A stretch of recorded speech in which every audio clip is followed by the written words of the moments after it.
Fish to you too. Hey, Beardy. Yeah. I'm in a much better mood. My kids' teeth are okay, and got some good news from the insurance that I've been wrestling with. What's up, Divine Saint? Good to see you, John. Noir Knight. What's up, MBK? How the hell are you? Should I climb to Legend now? I'd do it. Go get those first-time Skystones. Never be a better chance than now if you want to go get those first-time Skystones. I doubt you'll get Legend 1 with everybody abusing this, but I wanted to see what it looks like up in Legend, or up in Emperor. I'm in Emperor. I want to see what it looks like in Legend, if I can even get there. I don't know if I can even get there. Yeah, you almost kind of have to at least go for the, I mean, getting to Emperor is easy. At least go for these, At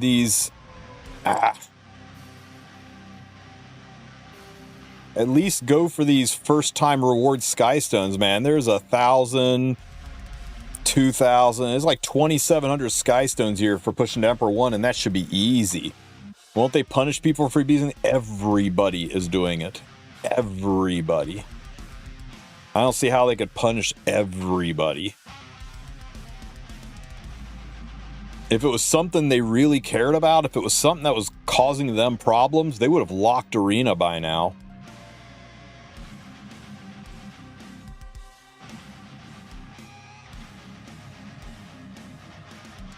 If I had any high, I've not seen anybody with high defenses. I think if you're in champions and above, everything is newbies. Too many people doing it. Yeah, I doubt you're going to. Yeah, you're not going to get to Legend 1. The finger clicking is not going to be fast enough. But put together a fast team, right? Just make a fast Arby or something that can like one shot everybody really quick, and then just chew through it. Had 60 plus flags. Where the F did they go? Hey, at very least, you'll be getting the streak bonuses and you can rack up some conquest points. But yeah, if they're going to ban the public for it, then they're going to ban me too. I'm not abusing it for advantage, but I'm being part of the problem until they say, I mean, we have been in direct contact with it. They did not say, don't, warn people not to do this. And, I don't know. I think if, I can't imagine this is the hill they're going to die on.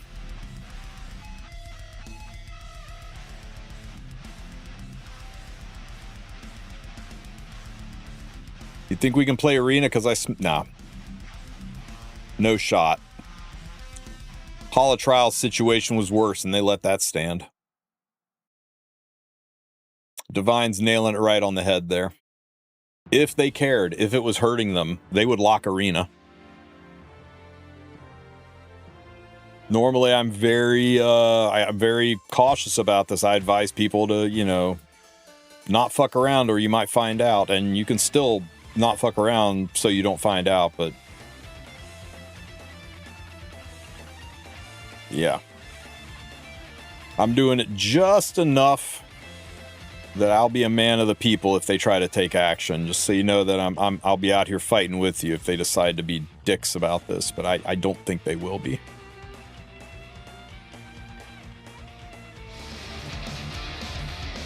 Hey, Malice. Thank you for the sub, buddy. I appreciate you.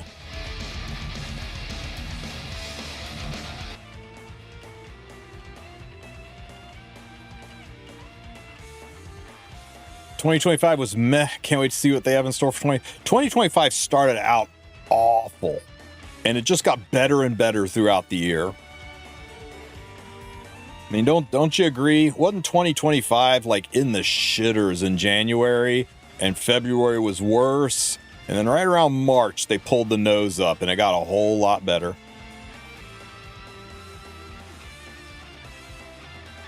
How the F does this work then? What are you showing me there?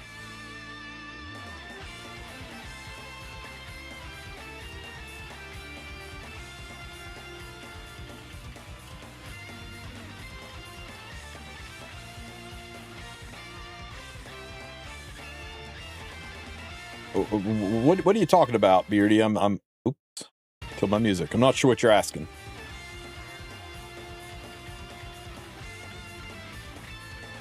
Went from bronze to legend in 3 hours. Holy shit. I doubt you'll be. I think almost everybody can touch Emperor, right? You can go get those Sky Stones, but digging into Emperor, man, it's gonna be so fat up here.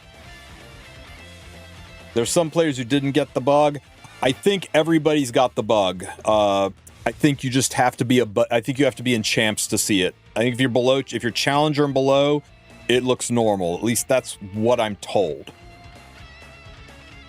So if you don't have the bug, let me know what your rank is.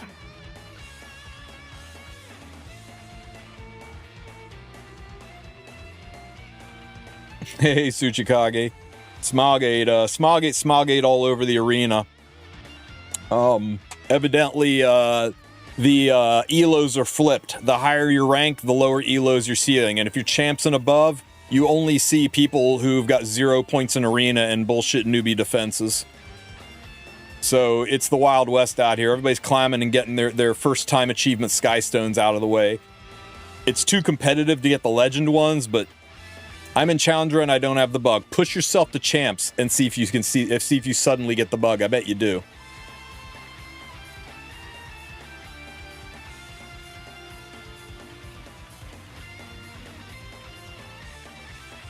But yeah, the top legend people are going nuts right now, like establishing themselves.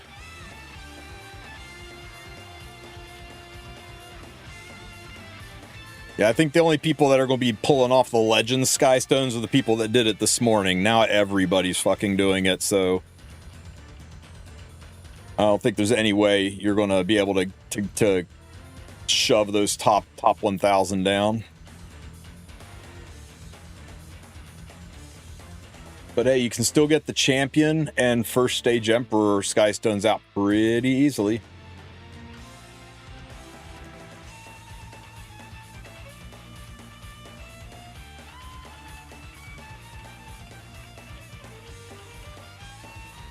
But those defeats are from 5k points, which is champs. Maybe they revenged you, Beardy. I don't know. Maybe they were looking for some real fights, so they went down the revenge list. I've not seen a single person below or above 0 points, though. I was wondering why I was seeing Emp people defenses in Challenger 1. Yeah, exactly. It's rough for the people that this is their first experience with Hidden Arena, right? That they're getting like pounded on by legends. They must be like, oh, I'm so glad I'm out of Rookie Arena. This is great.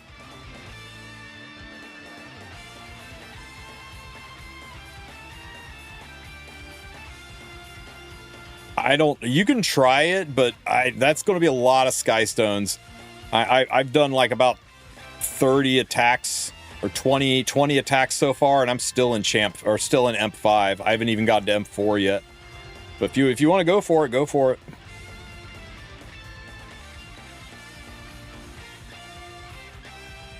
Good luck fishing. Hope you land a big one. Yeah, I think the chance. If you didn't do this first thing this morning, you ain't getting legend. Look at this. 853. All these fights, we've only gone up like 3 or 4 ranks, guys. 853. Hit this guy. Everybody's doing it right now. There's at least 1,000 people doing it. So trying to get higher. Good luck. Maybe in a few hours when one time zone goes to sleep and another one wakes up and just notices it, maybe. Went from 53 to 43. Only went up 10 points in one flag. That means I would need 80 more flags, in theory, if nobody else climbed. Yeah.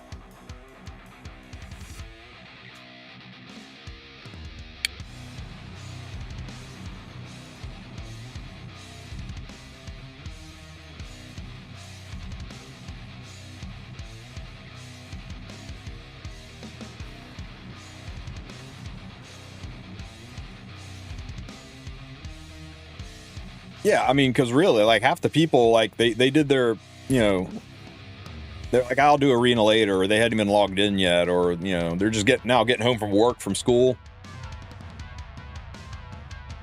The longer this goes, the less likely it is you'll be able to get any points with it. Again, fair warning, Smilegate could take issue with this. Don't be like, well, Tristen told me it's safe. I did not. Smilegate says any exploitation of the rules is a bannable offense, but nobody thinks this is going to happen. What's my thought on the Apoc Ravi revamp? She's better than I thought she would be, but I still think she's still kind of, you know, I mean, she's only a little bit better than she was. I mean, recycling that skill's kind of insane, but I think injury still really makes her hard to play. If you stack a lot of injury into her, yeah. But yeah, she was always a good, solid hero. But I think she moved from the B tier to the A tier easily with her revamp.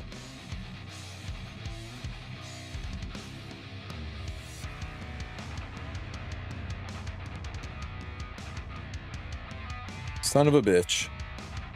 Hang on a second.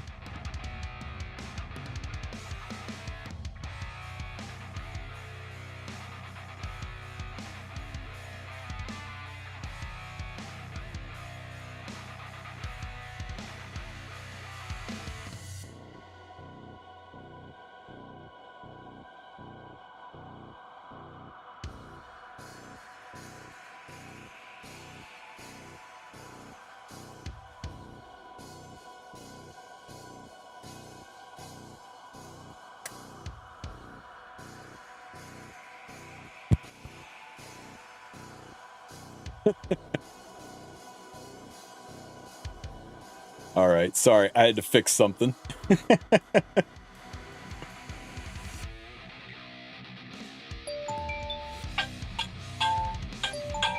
I gotta get this, guys. I'll be right back.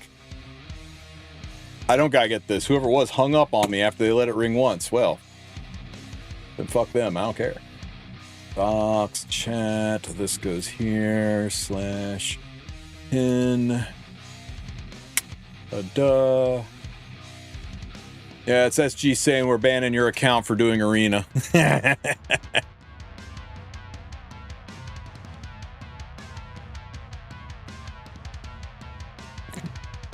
How are we feeling about Dian's ranking now, by the way? I think she's incredibly strong, and if you're an aggressive player, if you play Cleave or aggro, she's kind of a must-have if you want to have fun right now. But I think if you play standard, tank down, or turn 2, you could probably pass on her. But she's a very, very strong unit. And I've had just no end of fun with her.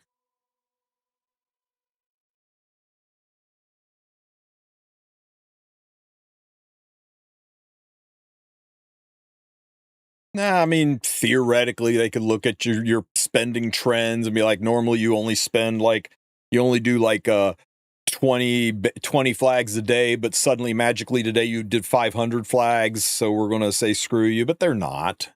It's not the end of the season. It's the very start of the season. It's not even the last day of the season. There's no RTA rank involved. They're not going to care. It would be more of, hey, I made Temper 4. It would be more of a pain in the ass for them to patch it than it would, or to punish than it would be just to patch it, move on. They may be like, hey, sorry this bullshit happened. Here's some compensation. That's the way they should handle it, right? Is like, we're sorry for the inconvenience. We're sorry fuck with your life. Here's everybody gets a pile of conquest points and some sky stones, call it a day. But chances are the game will go into maintenance for a few minutes and then everything will be patched and they'll make a stove post about it and that's it. I dare Smilegate to free me from my bond. See, exactly. And that's what would happen, right? They would ban a bunch of accounts and none of those people would make new accounts and Smilegate would lose money. Their terms of service are centered around protecting Smilegate and protecting their money, not screwing them over. So yeah. That's why I'm doing this. I'm not sweating it, but you have to make your own decisions. You are adults. You figure it out yourself, except for Beardy, who's mentally 15, just like me. Zeodian is very hard to beat. Yes, it is. You know what also makes Zeodian hard to beat? Is a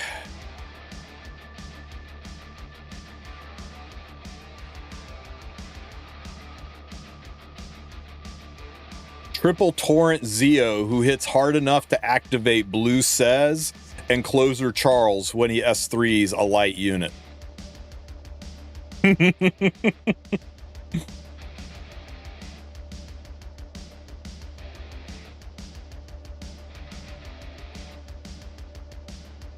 Can someone fill me up real quick? What's wrong with Arena? If you are champions or above, you're only seeing new players.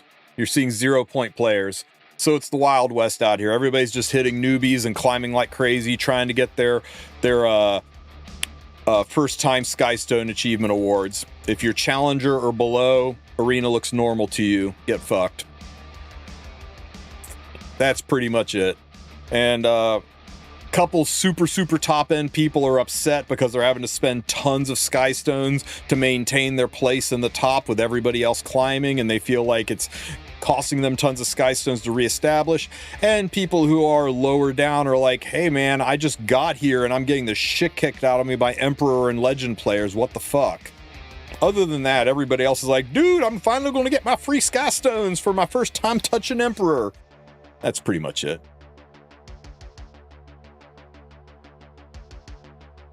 How does that do more damage than Destro Torrent? Because Destro relies on you critting, and Zeo's S3 never crits. His S3 is only modified by attack. I'm only missing the Legend 1 reward. Yeah, that ain't happening today, buddy. Maybe if you got up first thing in the morning, but you'll have to make the fastest damn cleave ever and probably spend way more Skystones than you get out of that Legend 1.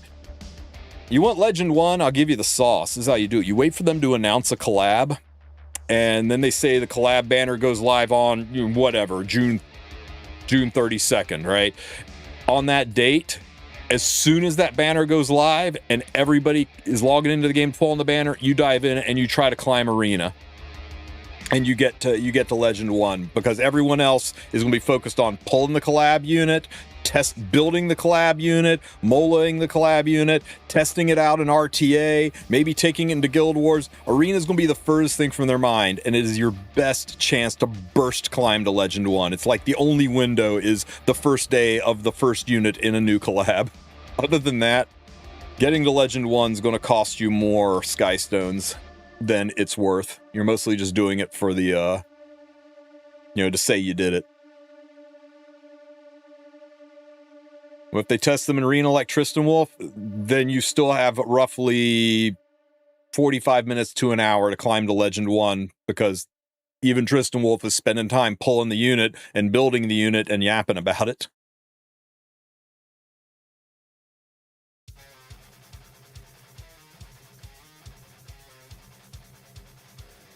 I just looked up and I was like, oh my god, this newbie's got a real defense. Pop. He's got Chatty. He's got Chatty on his Luna. Nasty.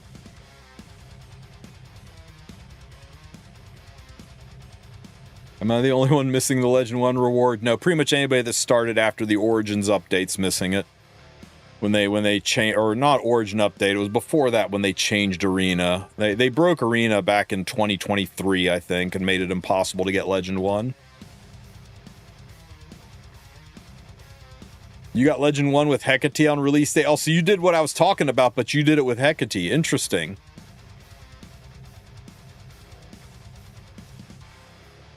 What's a good amount of Skystones to have as a safety net? I think it's about 8 to 10k Skystones is enough to refresh the secret.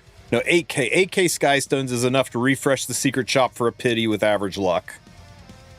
So 8k is a nice safety net if you want to be like, in an emergency situation, I can go ahead and refresh the secret shop and get a unit. 10k gives you enough to get one unit from pity and still have 2,500 left over for incidentals.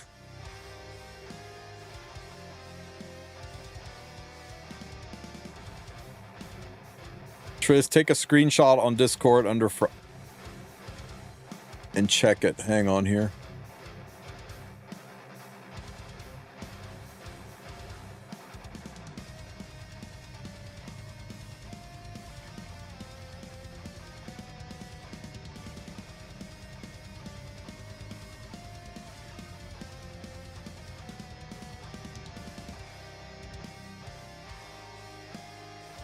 What am I looking at? You got the champion 1. But yeah, that's what the bug looks like. As soon as you're champ 5 or above, you start seeing the bug. It's only when you're challenger and below you don't see the bug.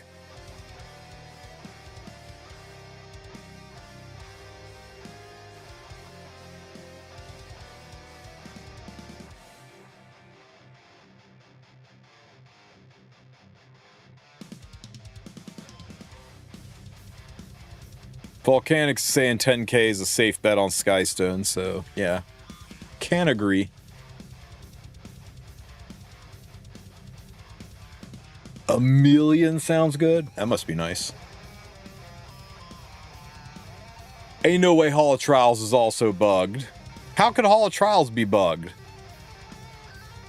Is Guild War bugged? I don't know how they're going to fix this.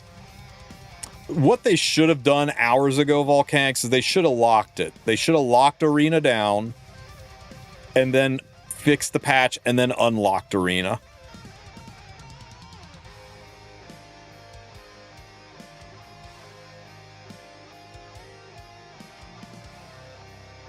The ranking is showing up backwards in Hall of Trials. I really think that's what it is it's running the ELO equation backwards, right? Whatever, you know, because the Legend people are seeing the newest of the news, but the Challenger people, I wonder if the Bronze people are seeing, like, Legend defenses.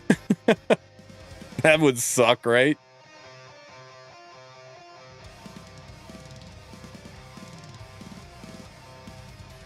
I've never gotten to 10k Skystones. It'll happen eventually. It's kind of funny, right? When you're brand spanking new, it feels like you got more Skystones than you know what to do with, because you get so many from doing adventure and completing content. But and when you hit the end game, you're able to save up because you can skip banners.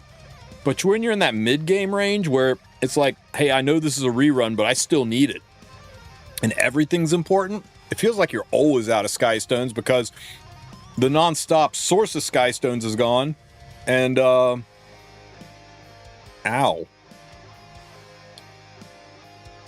And you need everything. What's up, Creel? Everything. Everything's bugged. 10-year-old game, 7-year-old game, still in beta. See, I only went from 743 to 728 in 5 tickets, guys. You aren't climbing much higher than Emperor 4 right now. If you try to take advantage. I think trying to go beyond that's going to be spending more Skystones than you get.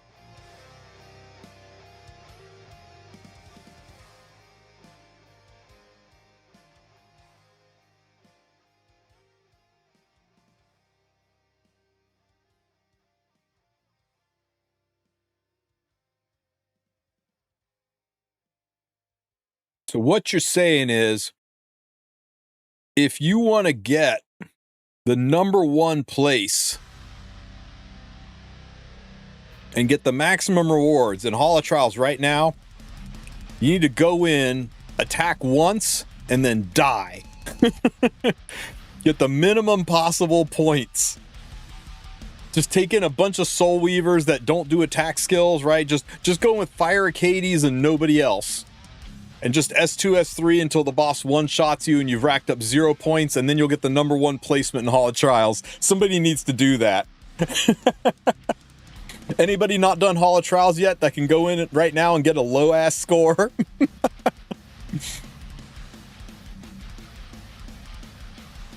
You got a good point, though, right? It's just showing that it's not showing first place, right? It'll still go to first place. It's just showing the lowest rankers first. Oh my god. Good job, Intern Coon. Good job.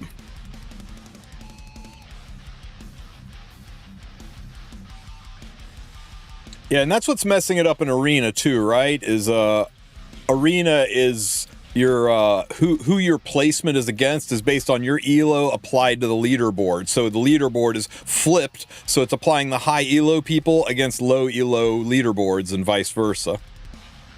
which you would think is an easy fix, right? That just seems like a simple database calling issue, you know? Sort ascending instead of descending.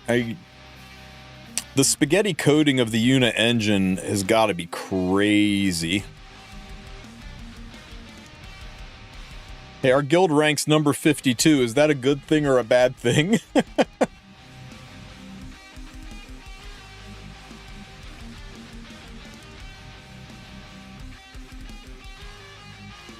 Yeah, because, right, all of the newbies, you know, all they're seeing is, like, they're seeing, you know, Lucira and Gente level defenses all on their screen.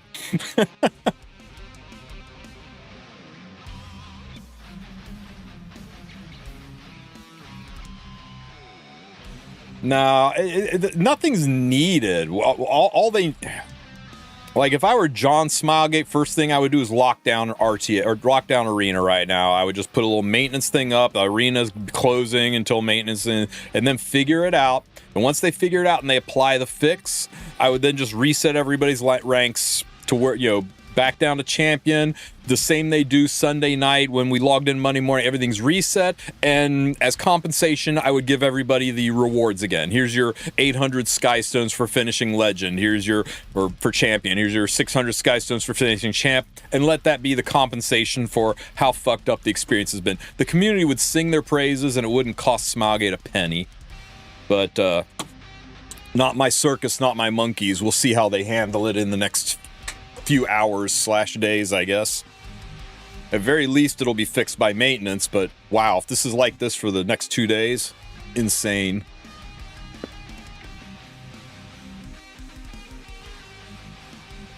I'm Challenger 1 and I'm getting fucked. I'm sorry, man. I'm so sorry. If you can claw and scrape your way up, man, just get up to Champion 5. Just do a few fights. If you can just find a way to find some defenses, reset as much as you need to, and find somebody and push up. The nice thing is, nobody should be attacking you that's strong.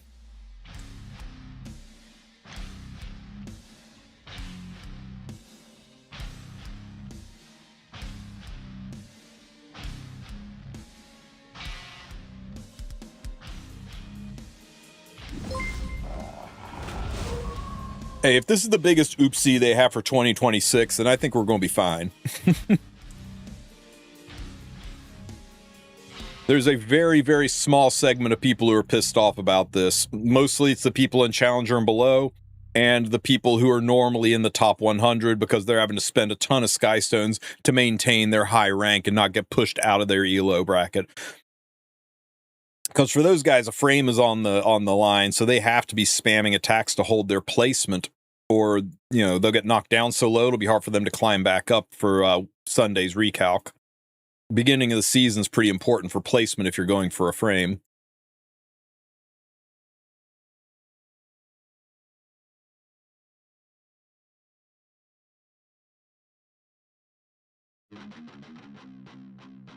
Yeah, I wonder what some of these people's defenses look like, right? They you know, like you'll log into Arena and it'll say like, you know, 0 wins, 5 losses, and people are like 0 wins, 876 losses. It won't affect people in Rookie Arena, but people who graduated from Rookie Arena to Main Arena, which happened this weekend.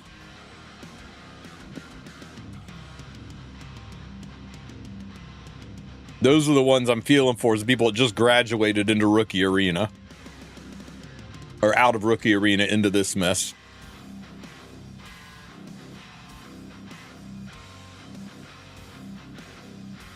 What's Rookie Arena? If your account is brand new, you're forced to do 2 seasons of something called Rookie Arena, which is only fighting other new players, so that you can enjoy Arena and not have to fight Lady the Scale Setsuka every single round. You're just fighting other people whose accounts are less than 2 seasons old.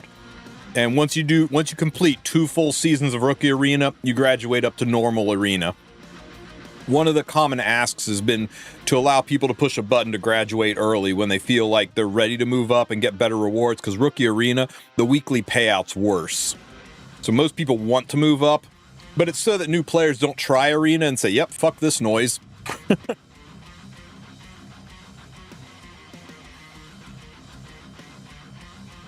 Yeah, see? I'm not even going to try to pronounce your name, but Ant was just graduated from Rookie Arena, and I bet he's having a blast right now.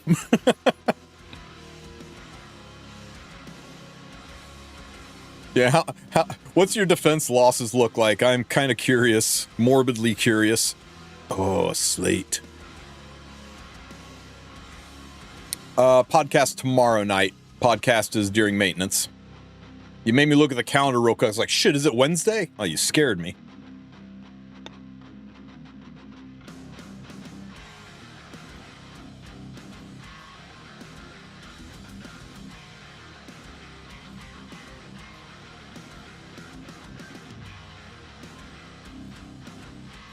My 306 Ahmed just got outsped by Scales. Wow. Yeah, there's some unethical defenses up top.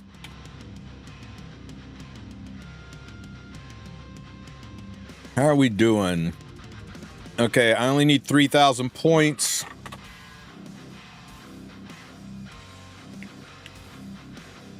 Damn, for a second I thought it was Arya. Right proportions, wrong hair color.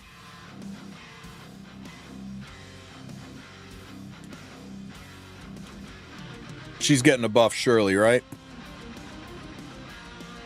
Aww. Last one. Oh well. Dommy mommy in the chair. Few more days we can lock in Arya. Arya was my first pull this headhunt. I'm searching for Ruel. Good luck.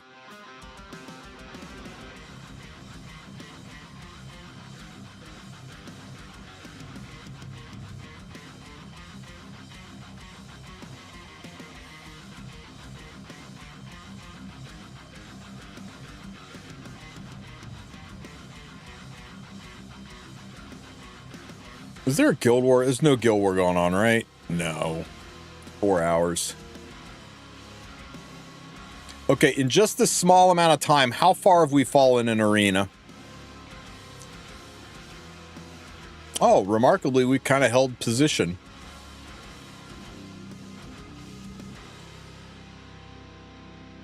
You've been logging Slack, and I've only missed a couple of days.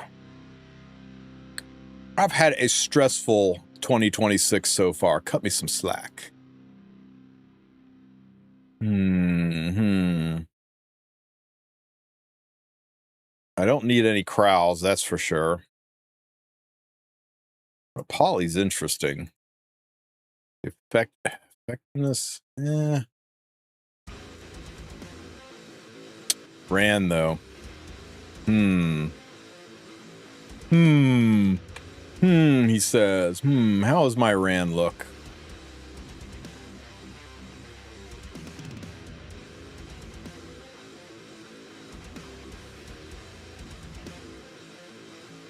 Never mind, he's triple S.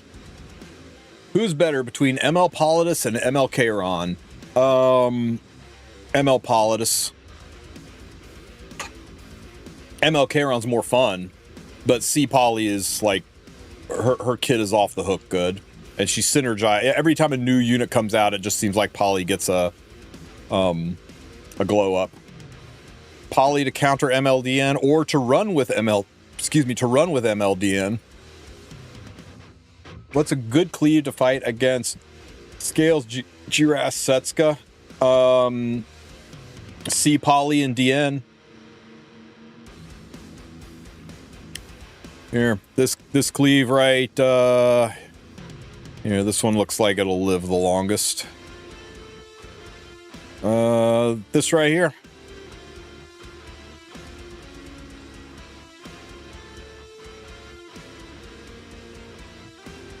Right? Burn this. Guaranteed pushback, guaranteed strip. And it's a soul burn, so they all get pushed back, including Setska. They all get stripped. It activates your DN. She pushes to the front of the line. Now none of them have immunity, so you're guaranteed to seal. And because you're sealing them, Scales can't push up and cleanse because she's sealed. You do a good chunk of damage. Everybody gets pushed back again. And now you're ready with your Silk. Now that front line probably has immortality because Scales put immortality on them.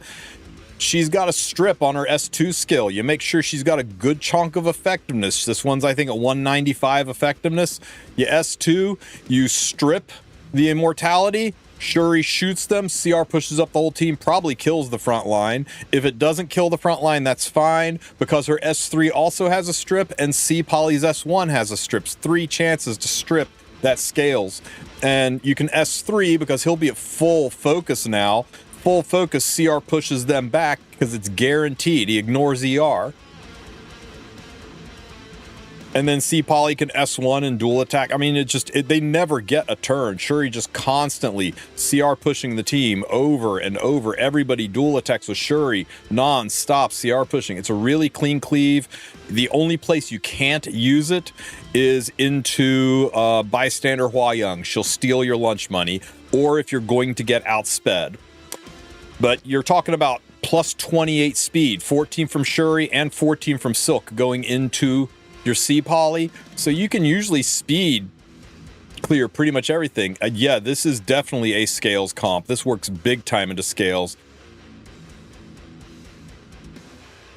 If somebody wants to throw up a mock battle... Wait, Revenge? Here we go, right? This is exactly what you're talking about. Scales, Setsuka, right? Here, watch me fly. And look, it's Freerin with shields, and I'm not using Bellion. Surely I'm fucked, right? So we burn. Guaranteed pushback.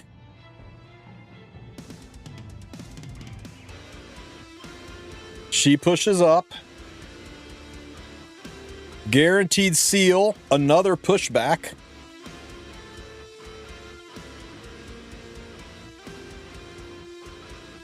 Ow, that can happen. She's sealed. She's no longer going to push up. He's got that pesky immortality, so we will just strip that away. Brap. Shuri kills his ass. Shuri's now at full focus, so let's S3. Guaranteed CR pushback on everybody. Oh my god, they're all pushed back. C Poly's ready to go. This is a guaranteed dual attack. Let's just take out Eras is a little scary. Well, S1, dual attack with Shuri, more CR pushes. We'll S1 with DN, that's another dual attack with Shuri, more CR pushes. Frickin', don't you just love holy waste your time, Fice? I'm a little bit nervous about how close this Lady the Scales is getting, and I don't want her to cleanse all the stuff, so I'm going to use my S3 on Silk, send her ass to the back of the line. Get to the back of the line. Where was I? Oh yeah, dual attacking. Let's see. Hey Ras, hold this please. We strip the barrier with the dual attack. And then we can come over here and we can get rid of this Lady the Scales with another dual attack Shuri. Non-stop pushing, guys. Non-stop pushing. We're going to S1 here. And we're going to S1 here. Push up again. Here's something sexy too. I've got Song of Stars on Asaria so that when I hit things, it puts target on them, which means she now has no dodge. She's already sealed, but the evasion artifact, well, right there is 50% less evasion, so she cannot dodge anything anymore, which means she is dead. They never took a turn. They never took a turn. So, yeah. You wanted a good combo. You wanted to know why I like C Poly a little bit better than Taiwan or than Kayron right now. It's like, yeah, if you got a DN, I don't know how you can live in this world with DN without her best friend C Poly. But I'll show you the team, right? Here's my DN. Rage set is definitely her best in slot. If you don't have a Rage set, just go with Destro. I do recommend HP set as a secondary set over Torrent set. I'm only getting away with Torrent because of this stupid neck. Having that kind of HP on it, right? Otherwise, you're probably just better off with an 8 going Rage HP. And if you don't have a good Rage set, go Destro HP. Rage HP is a little bit better. A little bit. But if you... a good Destro HP is better than a bad Raid HP. As far as Sea Phantom oops. Forgot if you pull up that screen, you don't get to see... don't get to go back.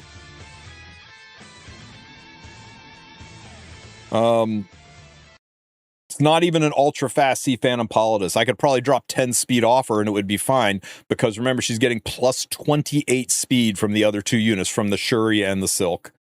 I like her on this because it's just one last middle finger to Setsuka.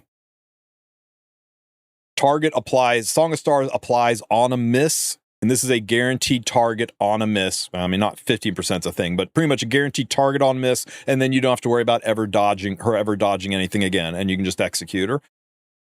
A little bit of effectiveness just to make sure it sticks.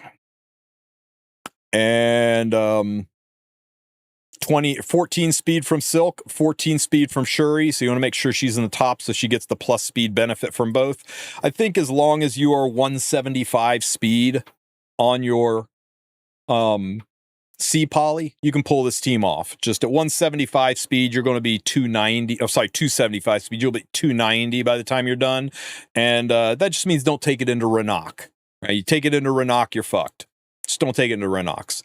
Shuri, just have some good damage on him. 100% crit. Sasha Ethanes is his best in slot, although if you want to be extra funny, you can put him on Renewed Will so that that initial S3 gives you even more CR pushes for your team. But things die so fast, I think Sasha's is really good as well. And it's a freer one. And Silk, just give her a little bit of speed. The important thing's effectiveness. Ideally, I should give her a little bit more effectiveness. That way I can strip BBKs a little bit safer. And Sasha's. Is CPP replaceable? You can use Luna. You're going to lose one of your dual attackers, but Luna works.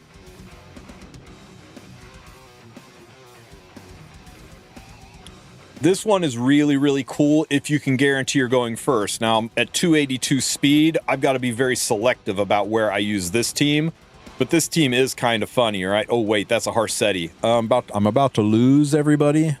So you know I'm about to lose. Sasha, yes, Sasha's does stack. Okay, we're good. We're good. Kinda. Who's Stark gonna hit? Stark's fire. He's gonna kill my Crow.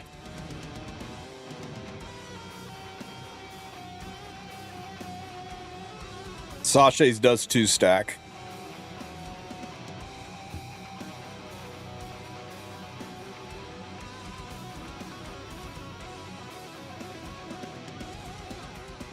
Chop, chop, chop. Okay, so normally she would go first, and that would activate my Hua Young, who would CR push up the back row unit, which is Strays. Strays with Soulburn, and that would activate DN, and then everything else is dead. But this is a nice one when you know you're going first, and you don't go, oh, I'll just ignore Harsetti.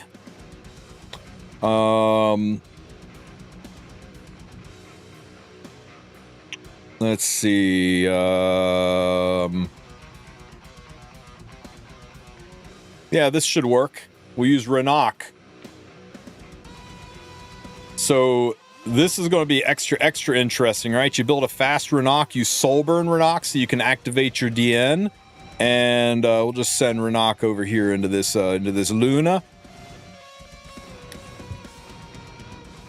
The Soulburn activates DN. DN pushes to the front of the line. Mr. Sue! The extra S3 activates, and this activates Saria.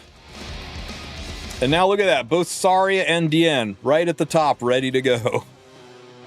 How was your stream, Sue? Sorry about that pin, man. I used the chat in my OBS, and because I rated you, it was still linked to you. It was hilarious. Hope you had a good one, buddy.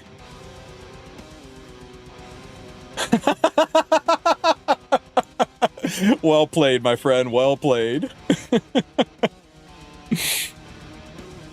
That's fucking hilarious. Good job, man. You can also run her with oh, you know what? This is kind of dirty, right? So you can use auxiliary lots. And we can have auxiliary lots push up Yulha. And then we can have Yulha superhumanize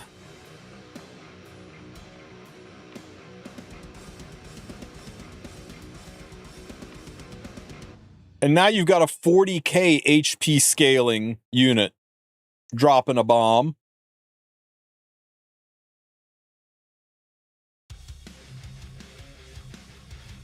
And then you can soul burn your 4th unit.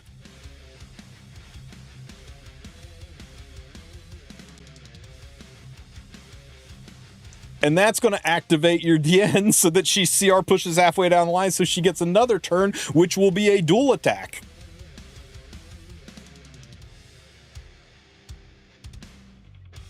Now, if your struggle is that everybody is taking Bellion and you can't win fights because you don't have any souls and you can't soul burn, well, you can get hyper stupid and just take units that soul burn without souls. You can use Frida to make the front row unit soul burn without souls. You could build a fast spirit Iceline who gets a free soul burn without souls.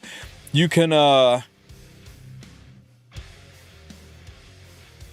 you could do some noise like this where Zeo goes first, doesn't soul burn because Bellion's there, but he goes first, which activates your Requiem Rowana, who does an AoE attack, which activates your Summertime Assaria, who puts bombs on everybody and CR pushes to the front of the line, and then Briarwitch Assaria gets a free soul burn, which activates your DN, who gets to go next and cleans up whatever's left on the team. Or you could even take it one step further, and if you've got this girl, you can have a lot of fun with Lethe, who everybody forgets. Lethe is 121 base speed, so it's pretty easy to build her relatively fast.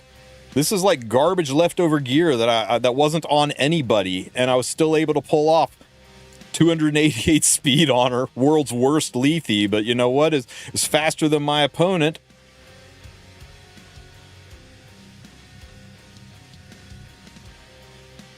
So there's lots of neat ways to do this. Even for people who are like, hey, I don't have good speed.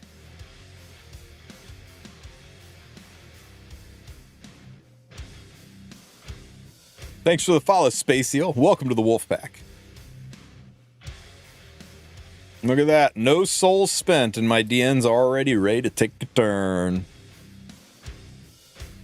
So yeah, she's a fun unit, guys. She's a lot of fun. She's got lots of interactions, lots of neat ways to play her. So yeah, do I recommend her? I can't recommend her enough. She has been the most fun I've had in Epic 7 since 2024. But does that mean she's right for you? No.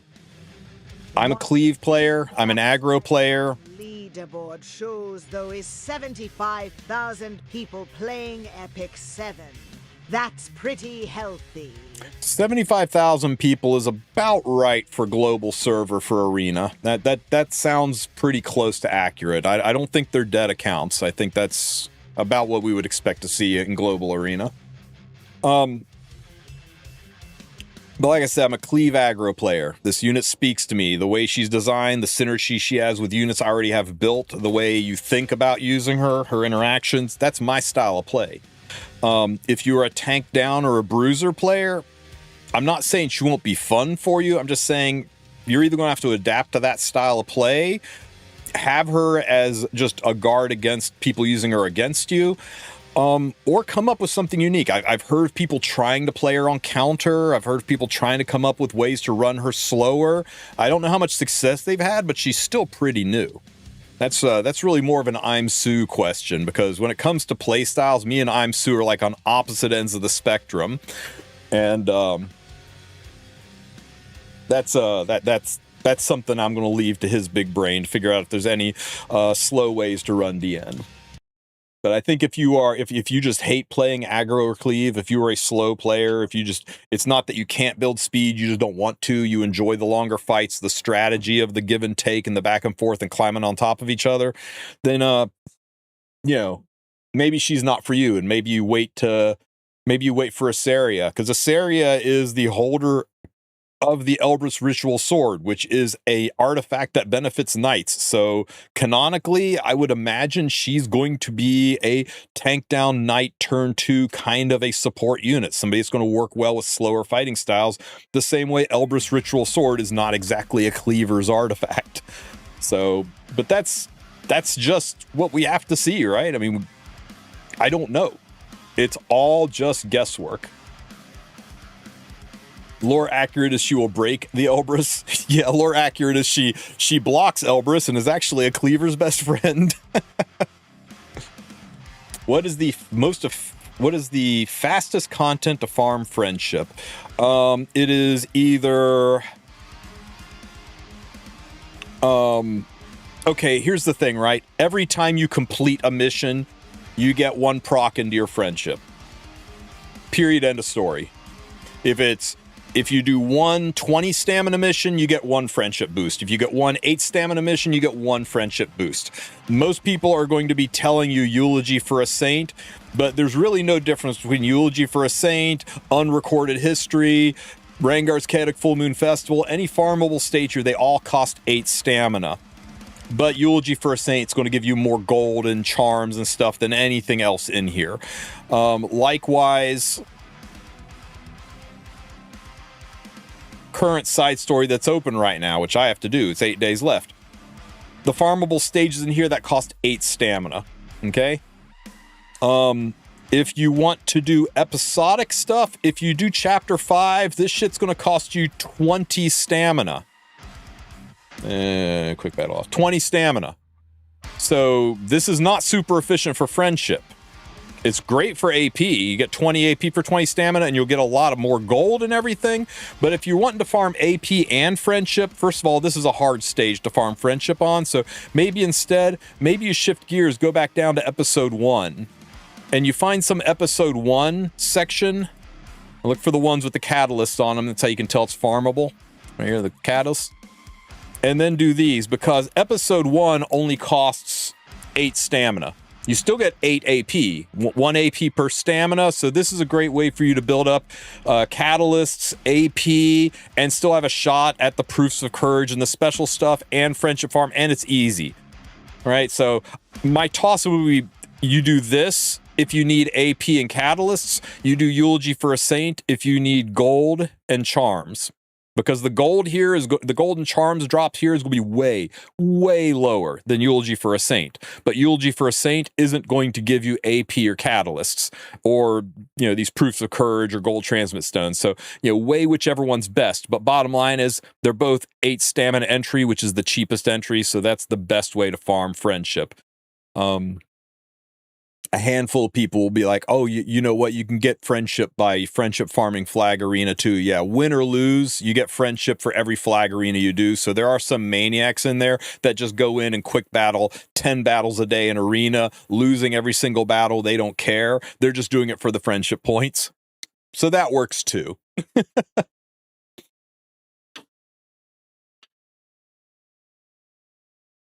Yeah, here, I'll show you. Let's see. Arena.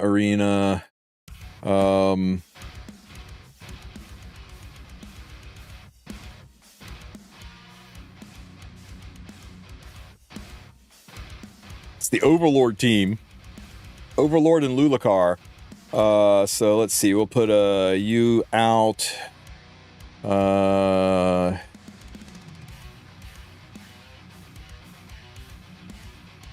Where's my...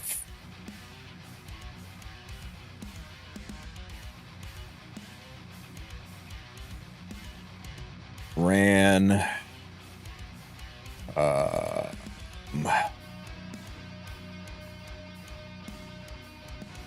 Elagos... Pavel...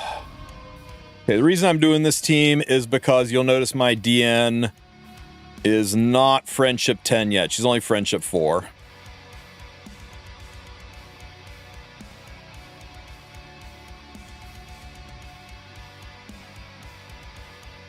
Oops, shouldn't have done that. Should have just raw S3. Now Lulacar's going to do her shit.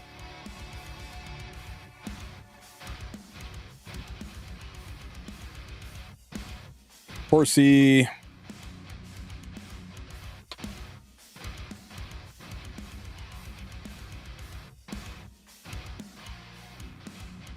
You no longer get friendship for doing Labyrinth. No.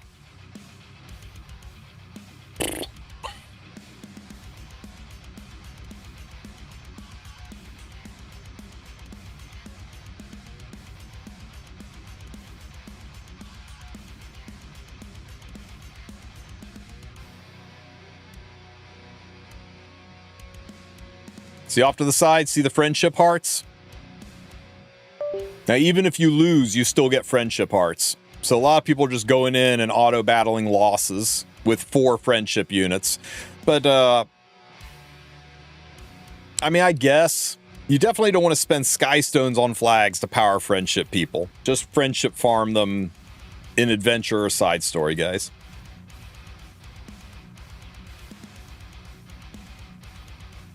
Yes, Arena is bugged. If you are champions and above, the leaderboard is reversed, so the ELO is targeting the wrong end of the leaderboard. The higher rank you are, the crappier the opponents are. That's why I'm facing a bunch of Rasses, and people down in Challenger are facing people in Emperor. I can only imagine what the poor bastards in Bronze and Gold are staring down right now. But once you get to Champion and above, you start seeing newbie accounts in Arena. And I don't know why they haven't locked it out, why it's still like this.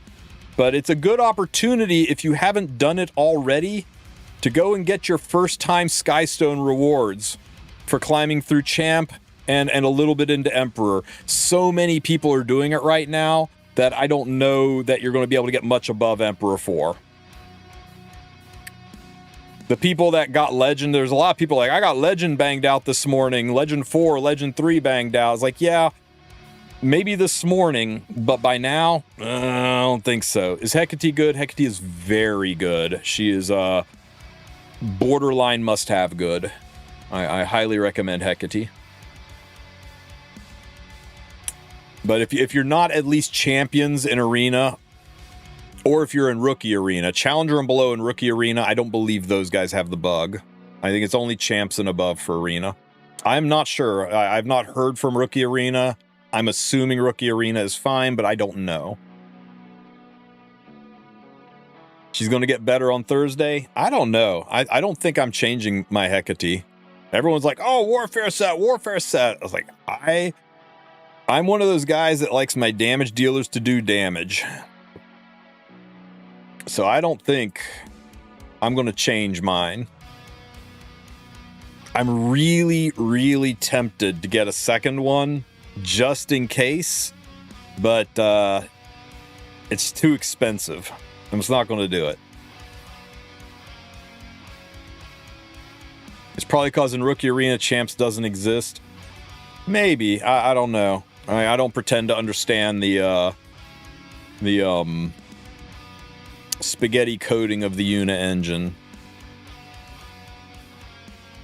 Why does my Hecate have 220 crit damage? Because she's got triple torrent set.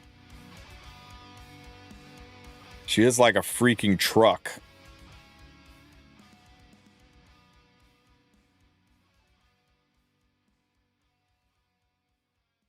And you just go with whatever gear you got.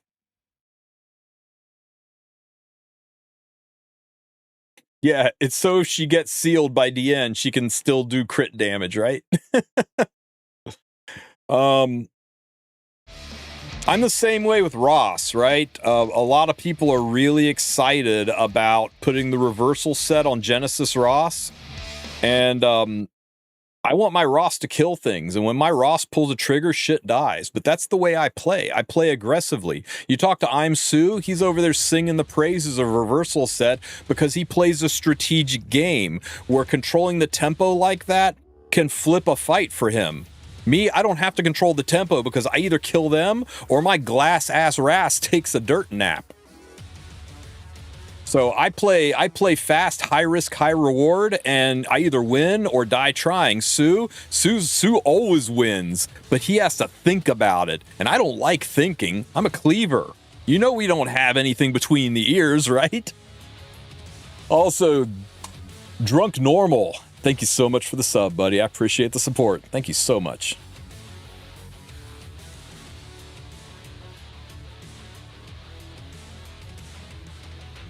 I reached 5,200, still Challenger 1 because I'm new. Yeah, you got to push to Champ 5. You're going to have to climb a little bit harder, buddy. A little bit harder. Have brain, me pick Ahmed, win. For real. Like, see this Ross over here? I mean, this could be a tough and dangerous fight, right? You got to really be careful with Ross. He could be on Holy Sacrifice. So, we're going to make sure we take Hecate so that Holy Sacrifice doesn't work. And then we'll use... Okay, I didn't get speed RNG'd. It's not one of those 400 speed Rosses, so that's good. We'll push Strays up here. And, okay, hold your breath, guys. Hopefully this is enough damage.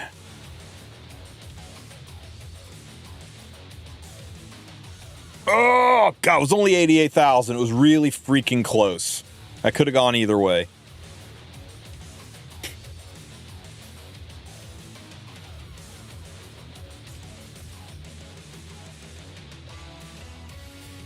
Holy clip farm.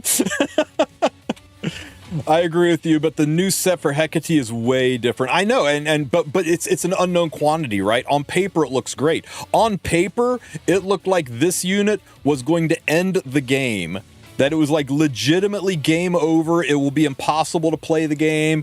Why even bother? It's just you ban her or you lose, and the world's ended. And what happened is she turned out to be incredibly strong, but not the world-ending 10 apocalypse that we all thought she was going to be, right? She's just solid high A tier. She's not even in the S tier, but she's very good. A lot of times we see stuff on paper that looks disgusting. It looks like there's no way to deal with it. And then we get surprised, right? We'll have to see how the warfare set influences Hecate, if it's going to make her just a little bit more annoying, or if it's going to make her world-ending awful, and then for the next several months, we start talking about Hecate like she's OG Fire Hua, and when is Smaugit going to fix this? Just remember, everything is simultaneously broken and needs a buff on release. That's like that's like if Epic 7 had a slogan, that would be it. It shouldn't be Epic 7 play the animation. It's Epic 7 everything is broken or needs a buff on release.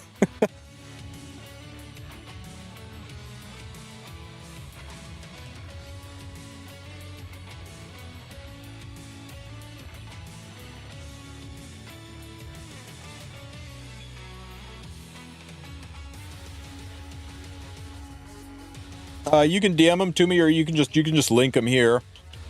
Let me see. You guys wanted to see an Angara team. Fine.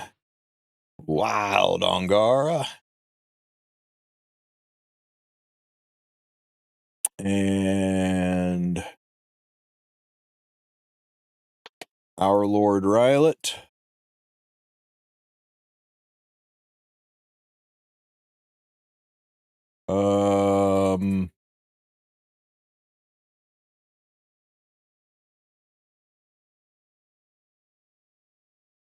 Hera and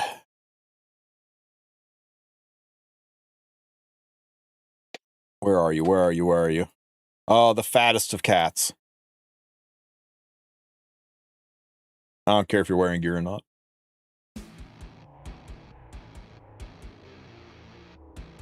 Just like Monk, remember when she came out, Bear was making a video saying Death of E7? You know, yeah, exactly, right? Although Monk was, I think, stronger out of the gate than Tenebria was. But yeah, I think when people adjusted and acclimated to them, they were about the same power level. Miss. Ooh, we got evasion buff. What's your rank, Gaming Diablo? I bet it's Challenger or below. It's only bugged if you get to Champion and above.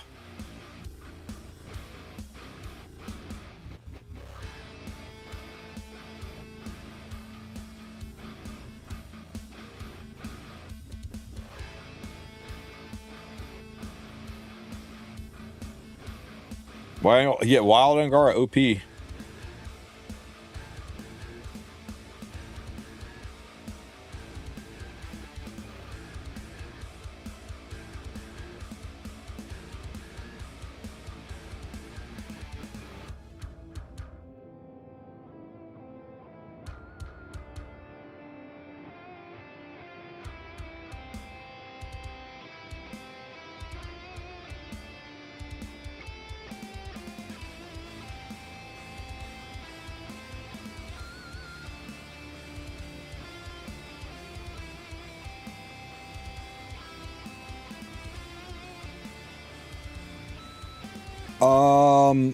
Skyline, let me get with Valky about that. He's the one that set that page up.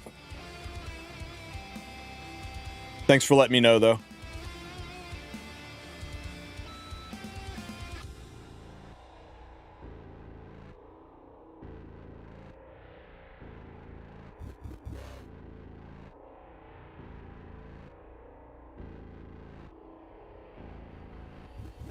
Oh, good Lord. Hang on.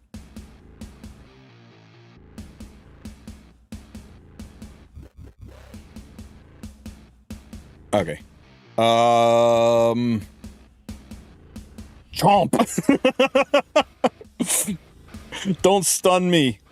Don't stun me. I'm having too much fun. Okay, good miss. Good miss. Evasion buff OP. Don't stun me. Evasion buff OP. Chomp. Chomp. Angara OP needs nerfed immediately.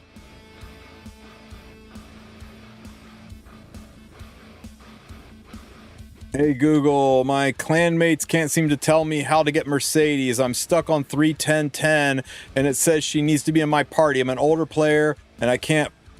Okay, so it is impossible to have gone through the tutorial without getting Mercedes, so she's on your account somewhere. The game doesn't allow you to sell, imprint, or otherwise get rid of her. So once you click this box up here in this corner, right, there's these four square boxes up here, go down and click on waiting room right here. And then go up here and click level and sort by name. And then sort by fire mages. And see if you can find her. And I bet she's in here. If she's... Yeah, she's got to be in here.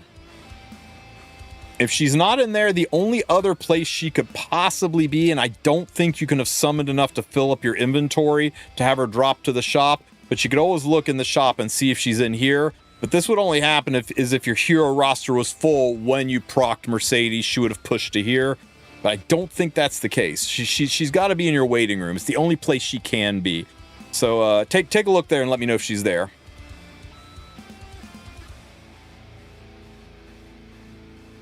If she's not there, send me a screenshot of that screen. And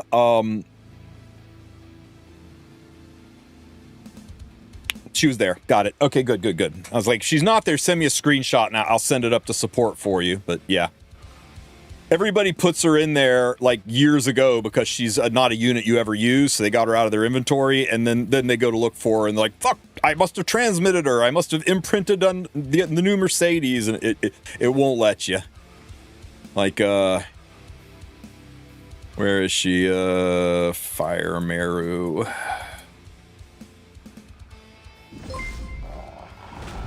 You know, I can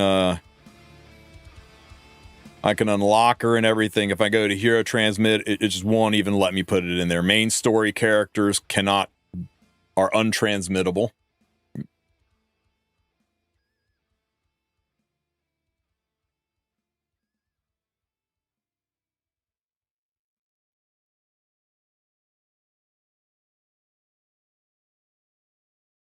How do you like your how do you make your main menu like this? You mean this Wulf background that's going on up here or something different?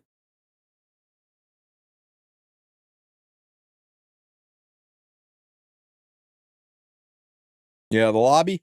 I did a short on this.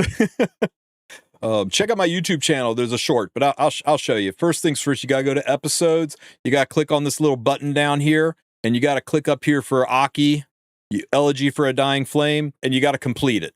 Once you finish it, once you beat it and you're done with it, And don't skip the story, because the story's freaking awesome. That'll unlock the background. Once you've unlocked the background, start from your lobby. Click on these little boxes up here in the corner, right up here. Click on that. And then go down and click on this picture of a house. And that'll take you to your background section. And here's all your lobby backgrounds. Go over to the section that says illustrations. Click on details. And make sure this is on episodes. If it's on something else, you'll need to click this drop down, change it to episodes. And it's all the way at the bottom. There it is. And you can put up to 4 backgrounds in there, right? If you put multiple ones in, then it will switch backgrounds. Every time you go in and out, it'll switch backgrounds out. But if you always want it to be just one, just make sure you unclick and only have one up, set as lobby. Done. I know it's not the most intuitive process. You're not the only person to ask. I think I answer that question at least 3 times per stream. Finally reached legend. Hell yeah, Zol. How's it feel being a legend, Zhao Andrew? How far have I fallen? Oops.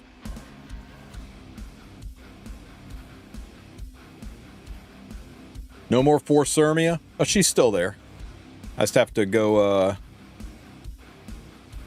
back here and set as lobby.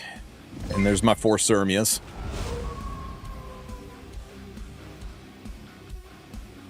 Hey, if you guys have a lobby like this and you want to change it up, but be able to go back because you can't do dupe units anymore, hit me up on Discord and I'll show you where the file is that you need to make a copy of. And then if you ever want to go back, you just move that copy of that file back in. What bug are we investigating? This bug. 000, all newbie fights, even though I'm in freaking Emperor. What's a good team for Hecate? Any team where you're trying to deal with Lady of the Scales or raise units.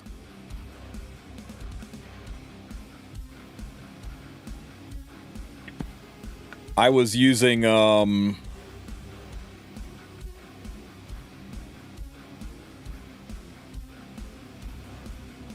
these two. These two are fantastic for Hecate. Maybe not into a bunch of fire units, but here we go.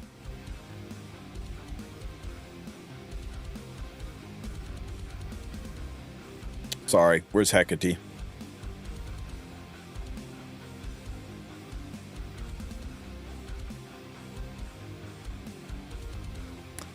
The promise is just going to kill.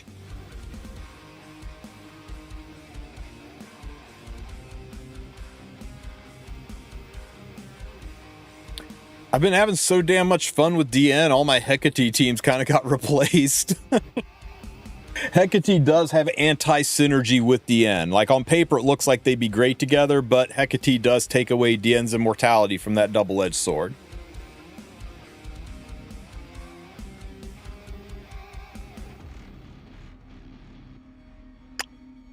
Oh yeah, you guys, if you are interested in joining Baka 7, we do have an opening.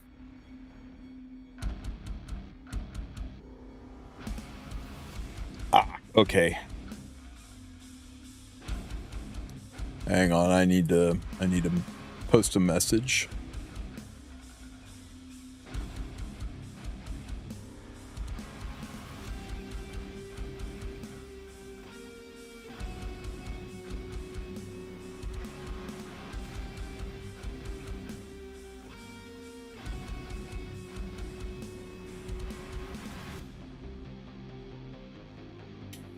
Okay, sorry about that. Playing DN on hard mode, no immortal. Yeah, but sometimes it's the right thing to do.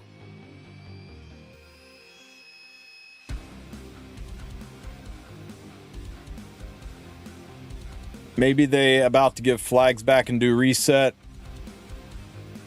We're eventually see a message pop up that says that Arena's going to go into a maintenance, then they're going to patch it, and then they're going to gauge whether or not they think the community is upset or not, and then they'll give out compensation or not. That's what I would do in their shoes. I mean, I would have already locked Arena by now in their shoes and then offered some compensation for the downtime, but not my circus, not my monkeys. Is Advent a one-time thing? It comes back about every 9 months. So yeah, once it's gone, it'll be gone for a minute. Now with the new rotation though, they might rotate Advents back in a little bit more often with the way they're rotating content. But yeah, it was like a 6 to 9 month rotation in the past.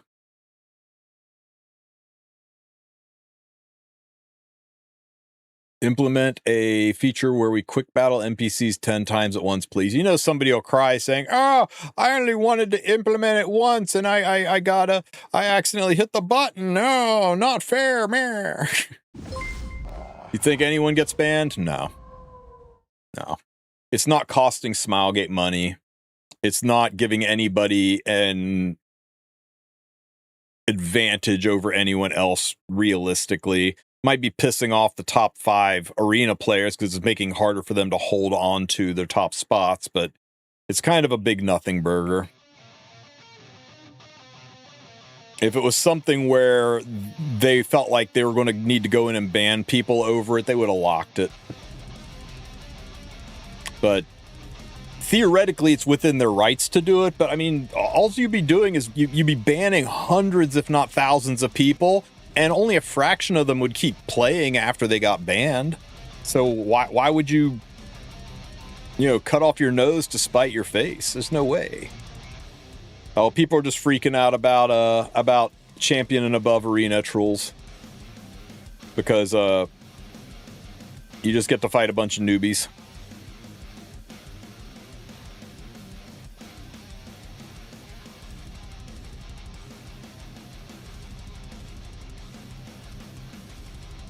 If you're challenger and below, you don't see it. So there's only two classes of people who are kind of upset about what's going on. The people who are challenger and below, who are still having to fight hard fights while everyone else is feasting above them. And the people that are in the top 10, because they're making it very difficult for them. They're having to spend tons of Skystones to maintain their rank when they're playing competitively. DN better than Luna? Absolutely not. Absolutely not. Here, let me lay this out for you as best as I can, right? So we'll go over to Cecilia bot here, and we'll pull up a tier list maker, and we'll make a new tier list. We're going to rank these. How about B, A, S, SS, and SSS plus OMFG. It's coming right for us. Okay? So for your ML5s, you've got DN right here, solid A tier unit. Okay? Then you got Luna. You got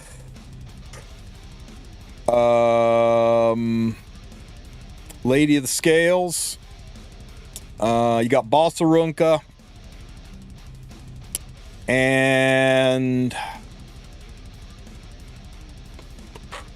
Empyrean Ilanov.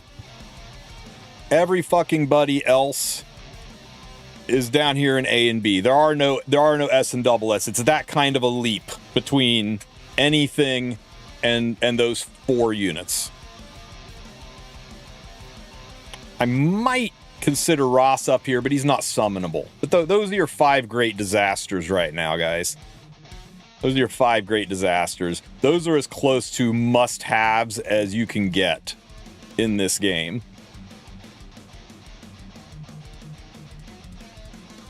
Yulha? Yeah, she's right here beside DN.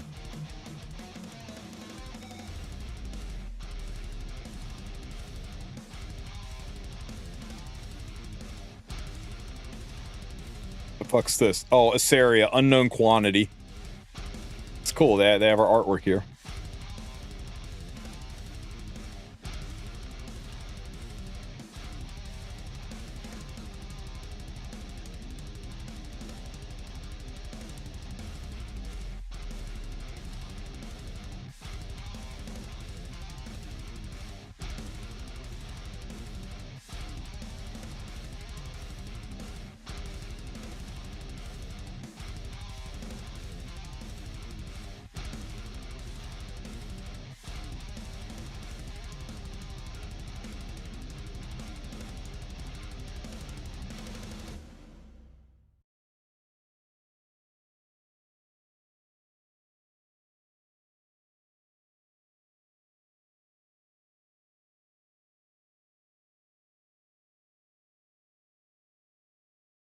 There you go. There's your Epic 7 tier list.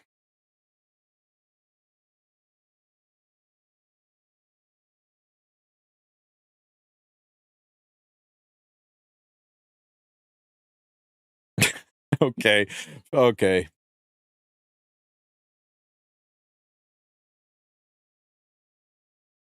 Where'd she go? Brieg's not ML5. I might go as far as... Oops.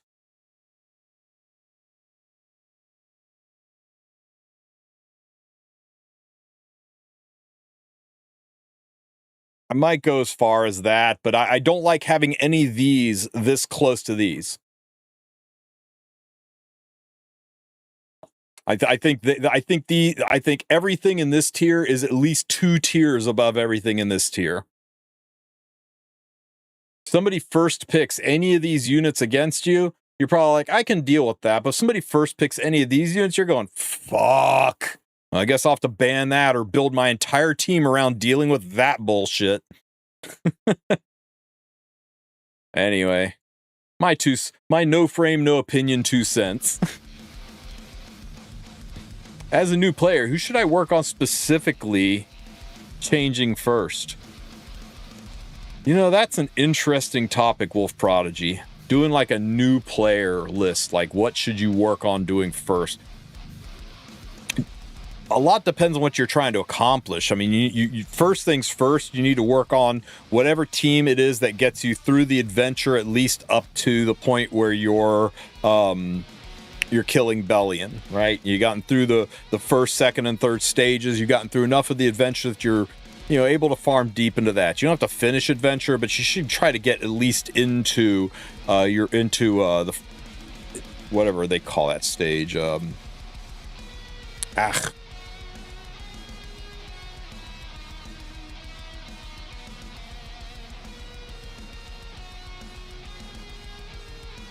Hymn of the Wailing Tundra.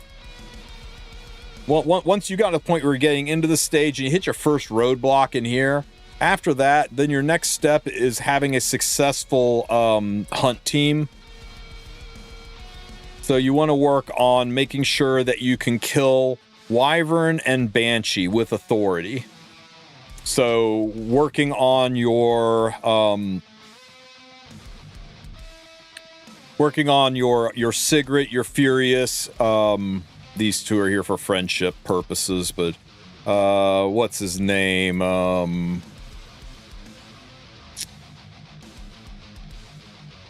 Mui. And your frontliner can literally be anybody that can take a hit. Most people are going to run Brieg or Angelica. I think Brieg might be the easiest one, but if you don't have Brieg, just run Angelica. Yeah, if you have Fene, you definitely run Fene, but, in a pinch, it can be anybody. It could be Momo. As long as she can take a shot to the face and survive. Fern, yeah, anybody, guys. Anybody is good here. Literally anybody. And once you got this team to the point where it is fast clearing, don't you get Brieg for free? Yeah, but you have to go through the entire path. You'll need to have a Wyvern team before you'll get Brieg. But yeah, eventually Brieg, right? And then work on your Banshee team. And whatever Banshee team you put together that clears Banshee at a reasonable click. Work on those units.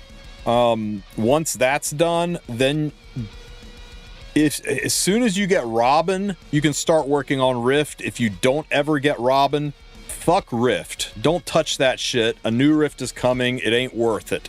When a new Rift comes out, then you can decide if the new Rift is worth farming. Eventually, you'll be farming the otherworldly hunts. Go for it. I would recommend against, as a new player, giving a rat's ass about otherworldly breach. This gear set's only good on like 3 units, whereas the other gear sets are good on hundreds of units. So focus on your best return on investment. You can pick this shit up later. It's very, very... Unless you have one of the units that loves these sets, I think you're wasting stamina going in here. I think you just stick with hunts.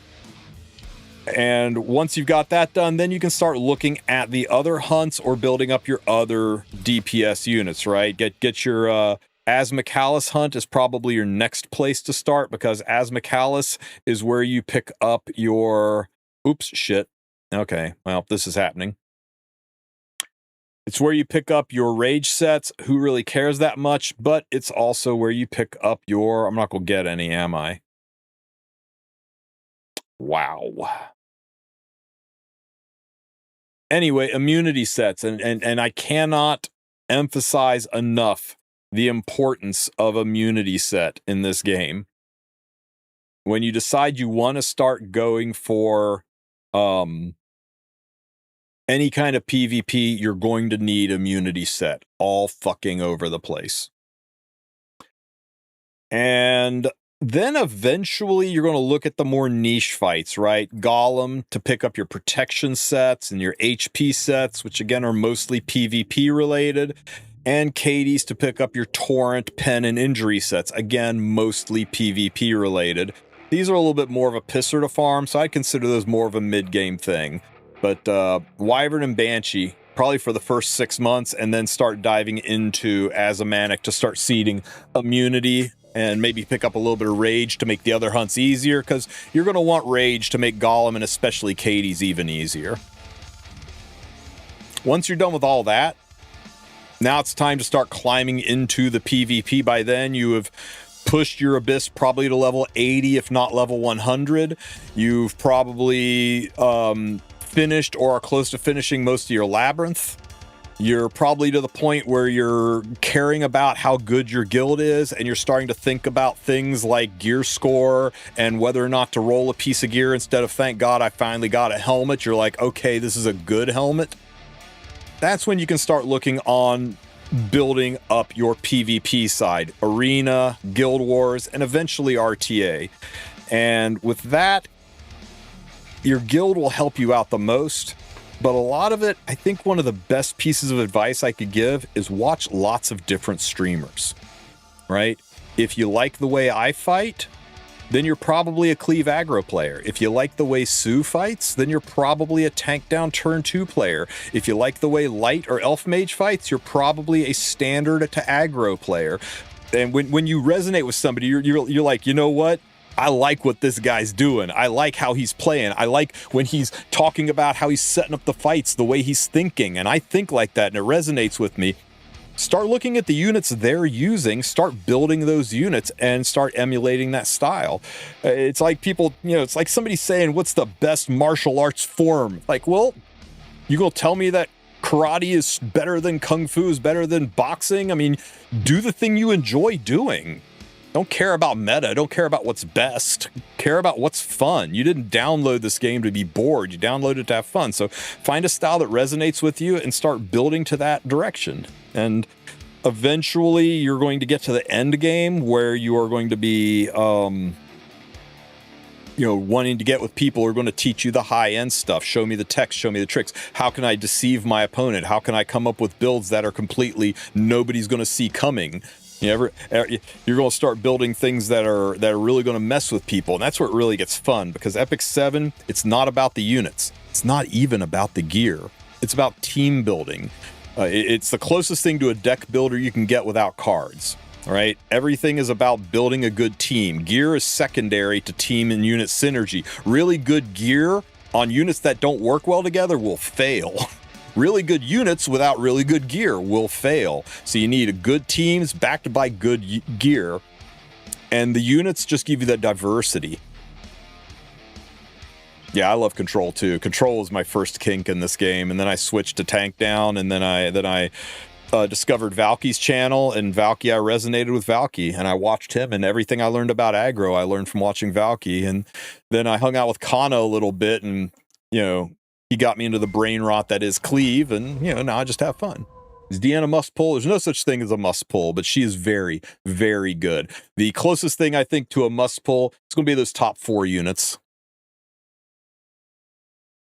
I feel like I'm missing somebody. No, I'm not. Those are your 4 great disasters. 5 if you count Rasp, but he's not a pull. Those are your great disasters. But if you've already got these, these 2 are as close, or these 3, 4, 5. These guys are as close to must pulls as you can get in this game. But these 4, They're unfucking stoppable right now.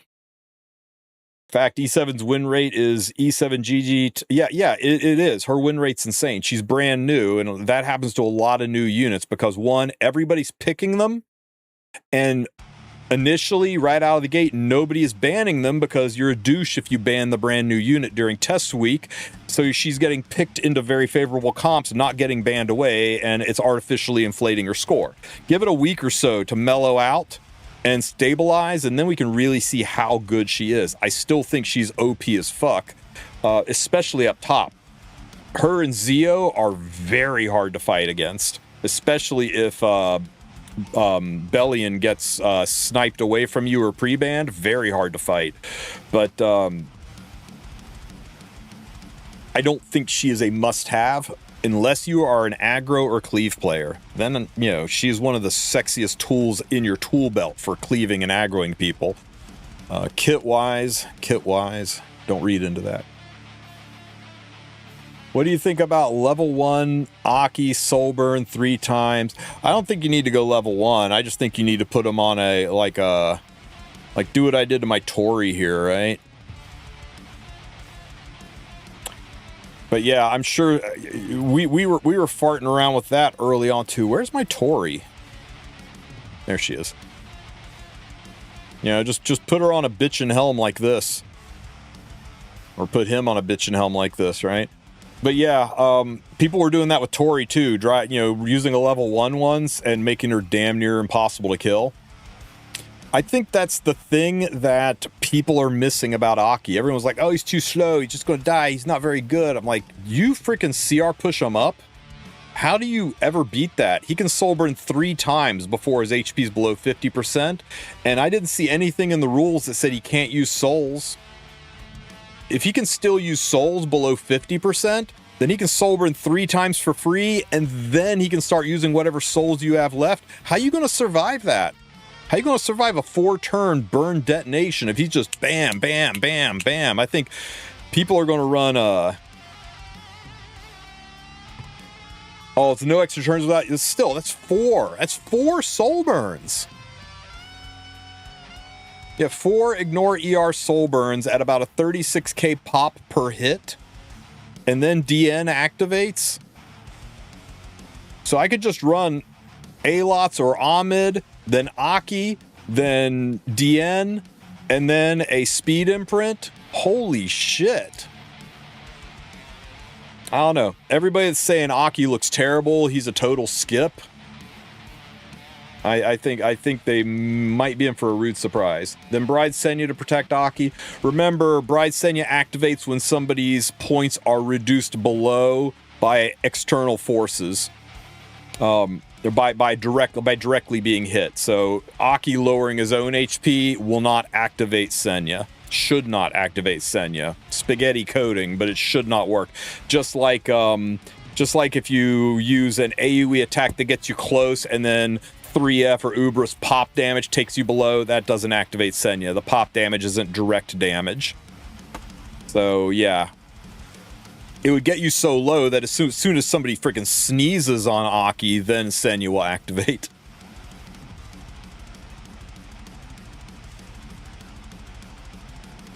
I think everyone was right about Aki and you should skip him. This is true. Prince Charming is onto something. Everybody except me and Prince Charming should skip Aki. Bet.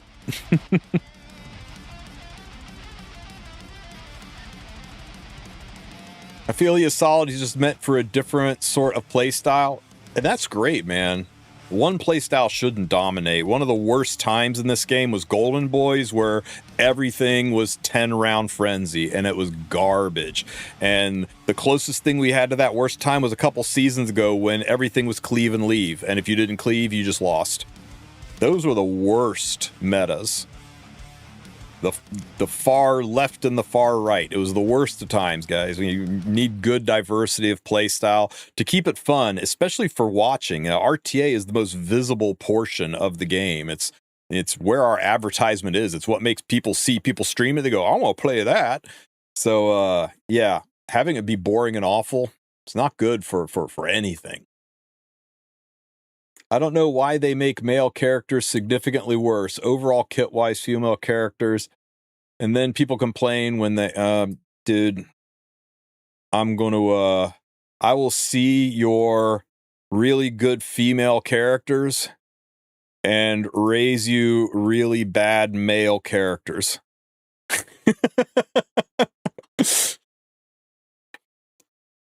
But yeah, when it comes to banners, I mean, waifus sell better than husbandos. Ironically, usually husbandos are stronger because they know they have to make them fucking broken because people will just skip them if their kits don't carry.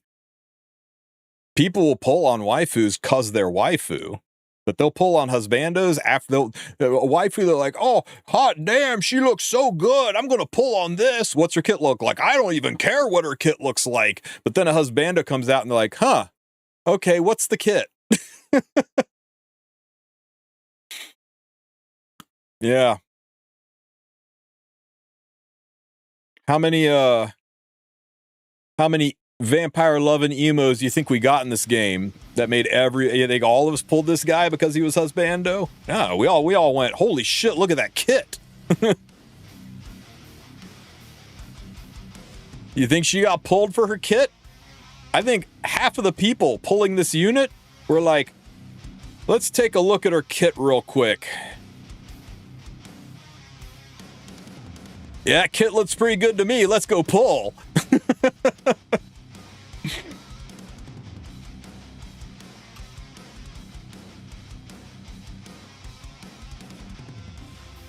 The best-selling husbando banner in the game ever, I believe, was Green Charles when he first came out. And it's a fraction of even the average to mediocre waifu banners. It's just the the demographic of the game, guys. It doesn't mean people don't like and appreciate husbandos. Trust me. It's just that, you know, if you were a Netmarble guy wanting to buy your third private jet, you knew what you'd have to do. It's why we have never had a limited male character before, other than collab. It's true. 7 years of gameplay, we've never had a limited male character. Because limiteds make more money than any other banner type out there. The only time we get male limited characters is because they're an MC in the collab.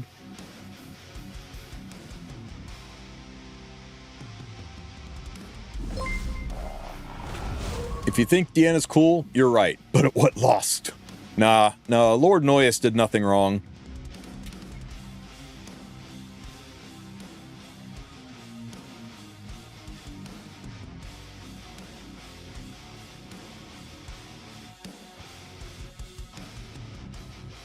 You're down for Daddy Strays? I want Pirate Captain Samurai Mort. That's my big ask.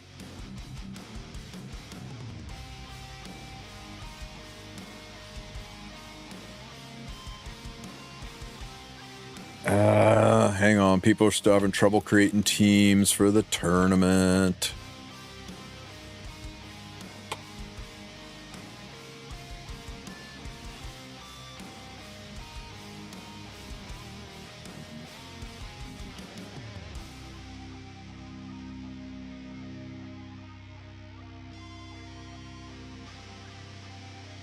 Ooh. You know what? Summer Corvus is the unit that you deserve but don't want. Okay, guys, I know you're missing the hot summer times, those of you north of the equator. Here's a little reminder. If you think positive thoughts, Summer Dark Corvus might be the next summer unit. Yeah, baby. Keep asking for husbandos. You'll get what you deserve.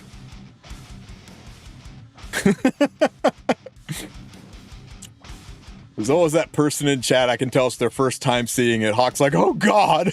I know, right? Calm down though, buddy. He's not real yet. He can't hurt you.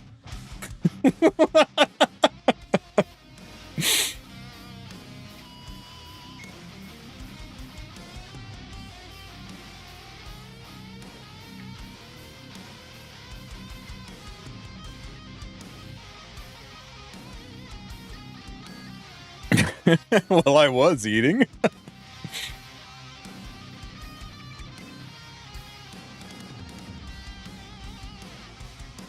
See, this is a cool team right here. Wolf and Roses came up with this. If your Payra is fast enough, that skill activates this girl.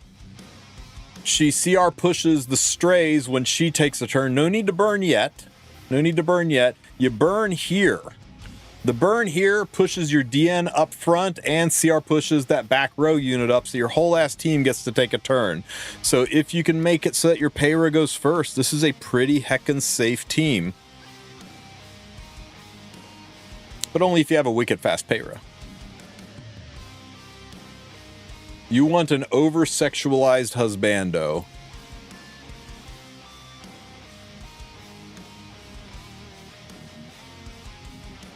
Eh?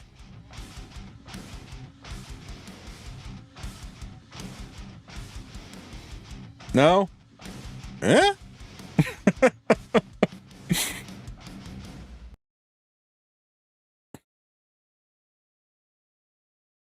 Wood.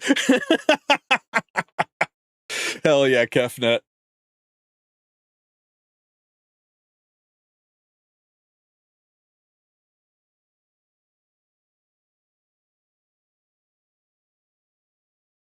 Oh yeah, gender bent Arby was a big thing back in the day. All grainy, but there's Senya Arby. Remember back when Arby was just unstoppable? He would get freaking Gab and he'd come back to life and you would just barely not kill him and then he wrecked your whole ass team. Here you go. 2019 meme. This was Epic 7 in 2019. Very relatable for those of you who remember this. know exactly what's going on here. The friggin' 177 health.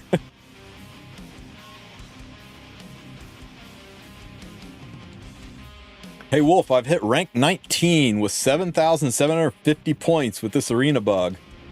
Holy shit, Monster of Doom. Are you pushing higher? Are you going for your first time Skystones? You got to get to rank 10 to get Legend 4. Yeah, I think too many people are climbing. Is that an actual? I don't know. It was sent to me a long ass time ago.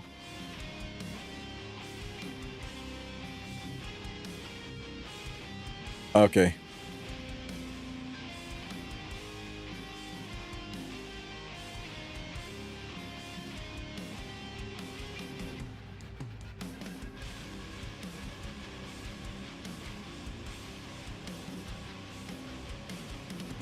On here. Sorry. Juggling 10,000 different things. What's the bug? You're looking at it. If you're champs and above, you're seeing the bottom of the leaderboard for your opponents. It's just champ and above, pounding gold, silver, and bronze.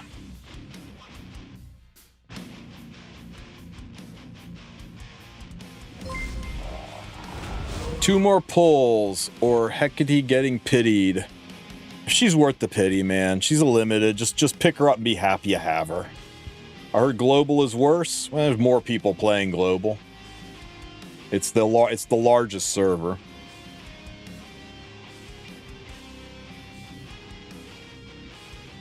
Are they going to ban people for doing arena? They've got the right to, but they won't. Too many people are doing it. They'd have to shit on like their entire freaking. I mean, there are hundreds, if not thousands, of people who are pushing to get Skystones, and I mean, this is just on global, and every server's doing it.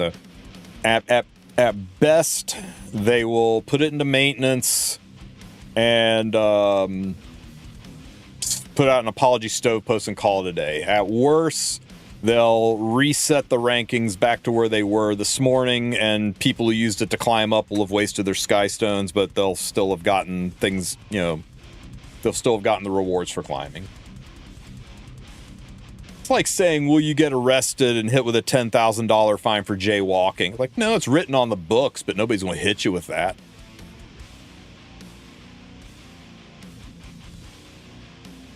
I crawled to M3. Yeah, M4 is as far as I pushed it, and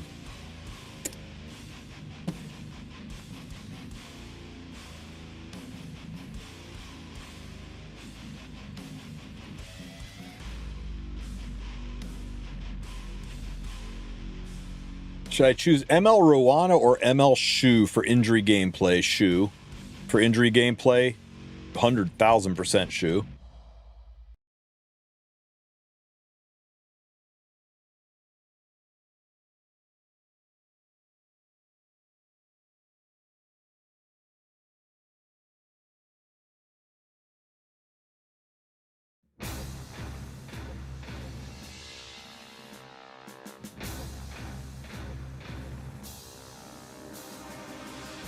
Not to mention you can shout, giant rat gun!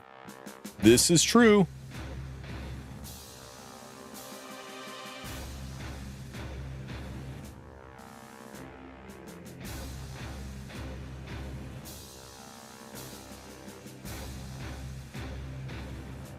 Yeah, Shu is really, really good, and she's a strong counter against much of the meta right now, and you can build her multiple different ways, right? She's one of those units that's got a couple of different builds. You can go like a fast Shu to take initiative and control the fight and put her on Sweet Miracle so that she, you know, always gets to take her turn. Or you can build a slower Shu that's got a ton of effect resistance, 130 plus 70, 200 ER, so that Ras can't collapse her. Ras will be drawn to hit her, but he can't collapse or seal her, so she's a great answer to all those people that are throwing Genesis Ras up your ass left and right. Just a really solid unit. Yeah, maintenance is tomorrow, guys. I think, right? Yeah. Yep, January 7th, maintenance day. And then the balance patch goes live. The new sets, the warfare set and the pursuit set come out. And also, I believe Aki's banner goes live, so a lot happening tomorrow. Yeah, Assyria would be February 12th. Practically, it's not announced, but it's 99% guaranteed. Because after the 12th, she would no longer be during the story, and they were very clear they wanted the units on banner to relate to the story that's going on, and the Aki story will be replaced with something new on the 18th. Probably something related to Lunar New Year near the horse. Aki is not limited, straight up normal RGB.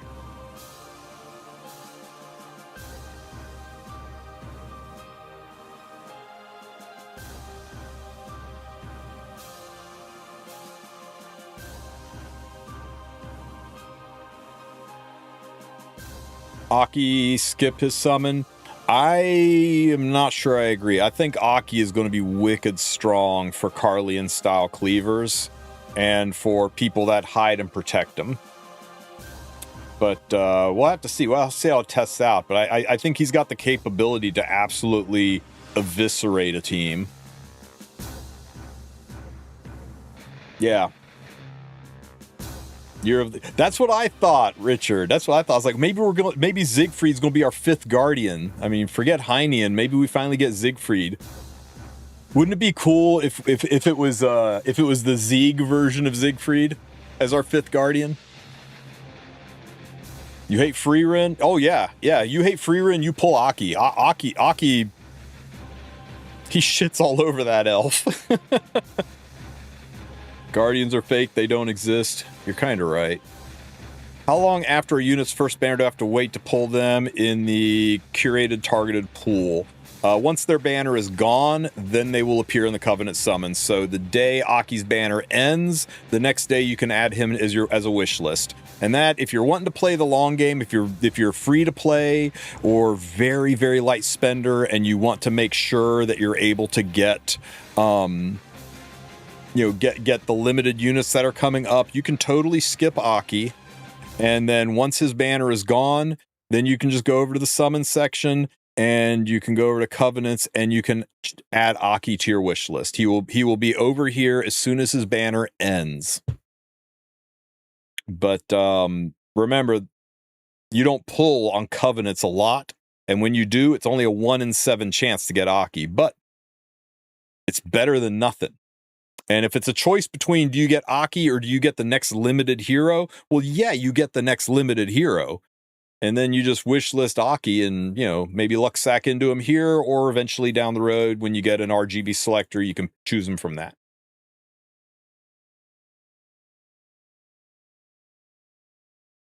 Yeah, I agree, Divine. I think Aki is going to be absolutely brutal for Ahmed and Alots players. Okay, let's I guess we're doing this.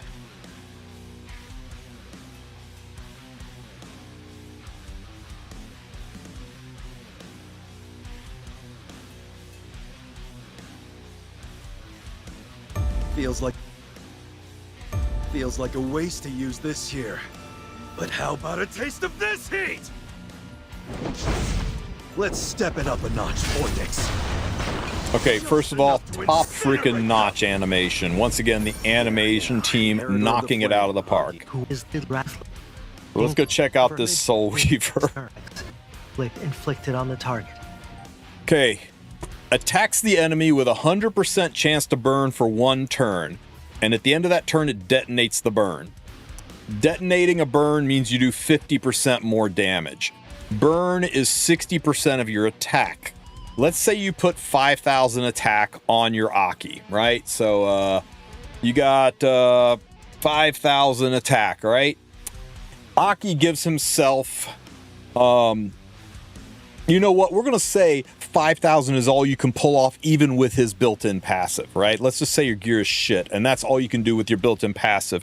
Somebody that gives him an attack buff, like Ahmed or Alots, that's going to be an additional 50%. So he's now got 7,500 attack.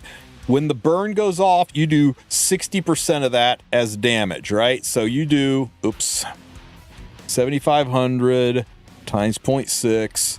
So you do 4,200 damage as pop damage when that burn goes off, when that person takes a burn. But you're detonating, so you detonate, you do 50% more damage times 1.5. So you're going to do 6,300 damage when the burn pops. Now, that doesn't seem like a lot, except when you soul burn. When you soul burn, instead of a 1-turn burn, it's a 3-turn burn. So you do 6,300 times 4. So you do 25,200 damage when you soul burn. In addition to the damage that you normally get from his S1 hitting, which let's say is an extra 3,000 or 4,000, which is probably really underscoring it. Maybe we can see what his S1 does just from raw damage here without the burns. Okay, so he did about 1,100 damage here with just the S1. So let's just say 27,000 damage. 27,000 damage. Ignores ER. You can't stop it. And then the burns detonate for 25,000 damage. He can soul burn 3 times if you start him with a barrier, and that's easy. You put a knight in the front on Bastion of Pelusia, and you've got a big enough barrier, he can soul burn 3 times. So you've now soul burned for 75,000 damage 3 times, and if he's got souls on the team somewhere, you can soul burn a 4th time. You've just done 100,000 damage into the enemy's team. Tell me again how he's going to be bad. I think people are really underestimating how hard this fucker's going to slap. Why so busy? Here we go, guys. Here's a burned S1 into a defense break. Y'all ready for this? Burned S1 into a defense break. And I want you guys to realize he does not have an attack buff. This would be significantly worse for the enemy if he had an attack buff. 17,000 damage with an attack. Sorry, not 17,000. 17,000 and Aureus. That's 22,000 damage. 22,000 damage on 1 hit. And now he can soul burn and do it again. And then he can soul burn and do it again. And now his HP is below 50%. He can use soul burns and do it again. He did have vigor. He didn't have attack buff, but he did have vigor. So there was 30% boost to his attack instead of 50% attack. And Bellion doesn't do shit, except maybe stop that fourth soul burn. Now you can only soul burn 3 times. As long as you've got a big enough barrier on him, right? You got to make his HP small enough that a good thick-ass knight with Bastion of Pelusia or some other knight can give him a giant-ass barrier. But even one of those hits, even one hit from Aki, one soul burn hit from Aki, sends Freerin into the nether regions. Absolutely obliterates Spirit Eye Selene. Anybody that thrives on damage limit, giga fucked, and they can't stop it. You can't resist it. You can't ER it. Yeah. He's not a slow unit. He's going to be an aggro cleave, a single target cleave unit. Or you're going to hide him behind Boss Arunca. Maybe pair him with a unit like Maid Chloe who can bring his ass back to life with an attack buff, and then somebody slaps some big-ass barriers on his weak ass, and then he starts dropping nukes. Maid Chloe maybe not so much. Guys, what happens if Ruel S3s him?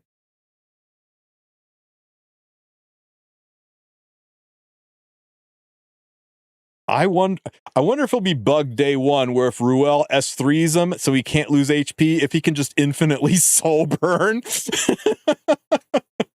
He doesn't take damage, so could he infinitely soul burn on a gold shield?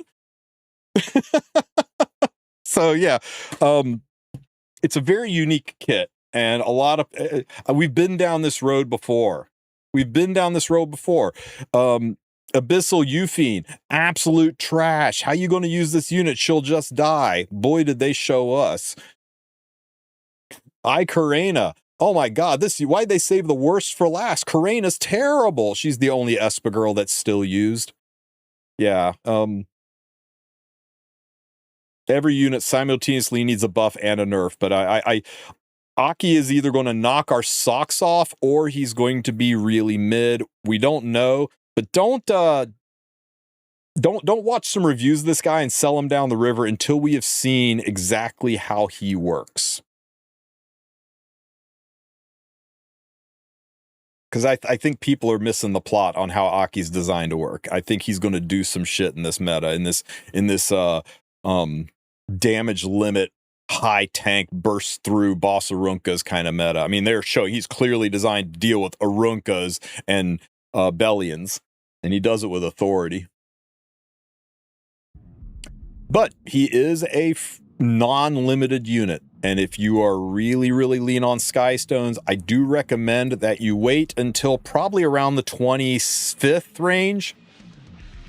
His banner is probably 3 weeks long, which means he'll probably go away on the 28th, so you've got a couple of weeks to figure him out. Yeah, his attack is very low. His attack is lower than Hua Young's, and she's hard to get to 5,000. You can get Hua Young to 5 grand. You can't get her to 6 grand easy. He gets a bigger passive attack boost, but we'll have to see.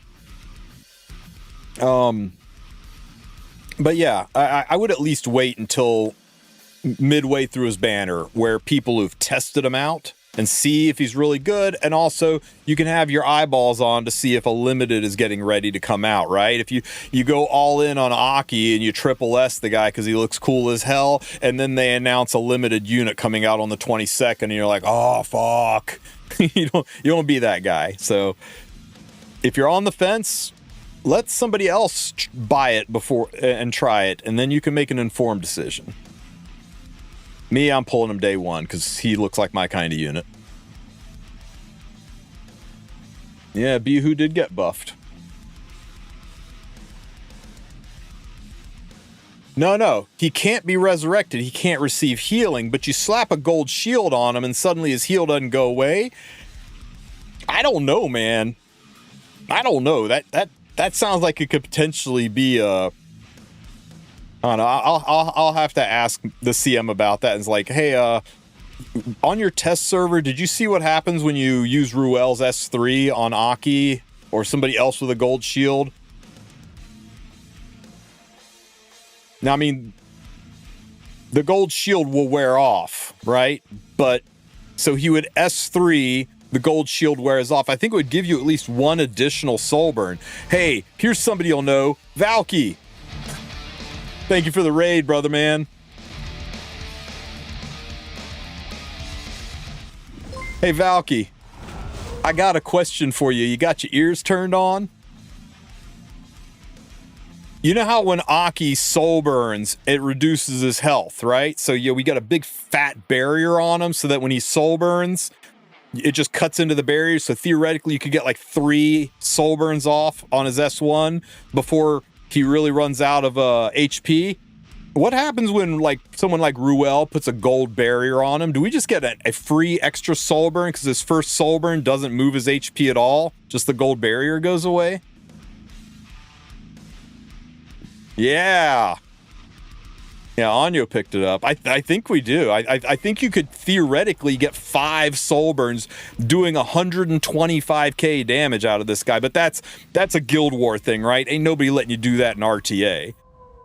But yeah, Valky's right. I mean, we don't know how the spaghetti coding works. We have to wait and see until it's actually in there, but yeah, invulnerability might give you a free burn, which that would be funny.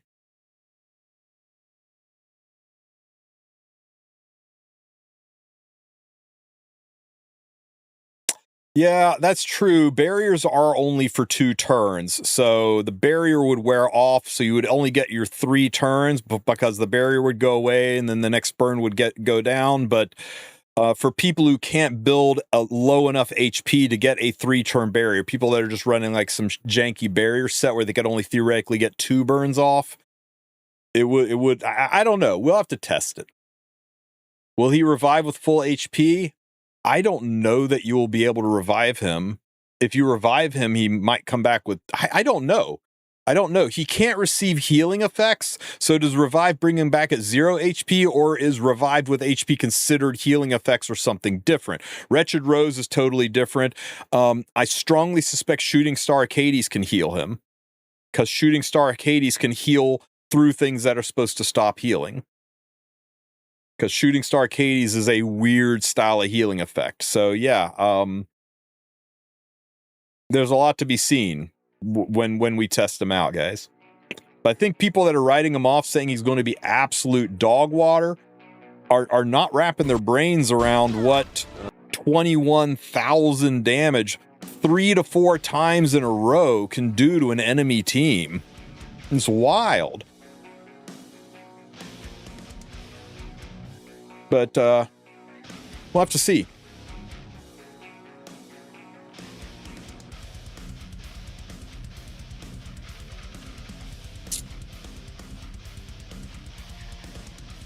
Yeah, right? Block is supposed to stop healing effects, external healing effects, and Shooting Star Hades heals right through that shit. So I suspect Shooting Star Hades will also heal right through his passive. We won't know till it's tested. Reviving with heal, maybe that's something. You are brought back with certain health, not you are brought back and then healed. You are brought back with certain health. That is probably different than receiving healing effects. So I suspect resurrections will work just like normal, but we won't know until we see. It's a brand new untested quantity. And that's why I'm saying, if you guys are on the fence about Aki, he's not limited. As soon as his banner's over, you can put him in your wish list. And you've got at least 2 to 3 weeks to let other people test them to see what it's like. My guess for Pursuit, stackable. I think if Pursuit is stackable, they done fucked up. I can't imagine that. It's got to act like Penn said, but I guess we'll see. But I think it's not stackable. I think it's going to be just like Penn or Immunity. Because if they let Pursuit set be stackable, holy shit, Amiki is going to be the most terrifying thing you've ever fought. How short is very short? Man, you sound like my ex-girlfriend. I didn't realize how broken Yulha's superhumanization was. Really been living under a rock, have we? Because it's kind of wild.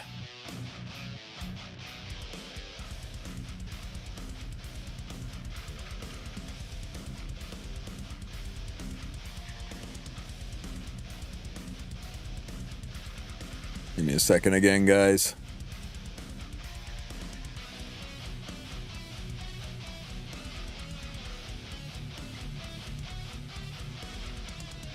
Okay.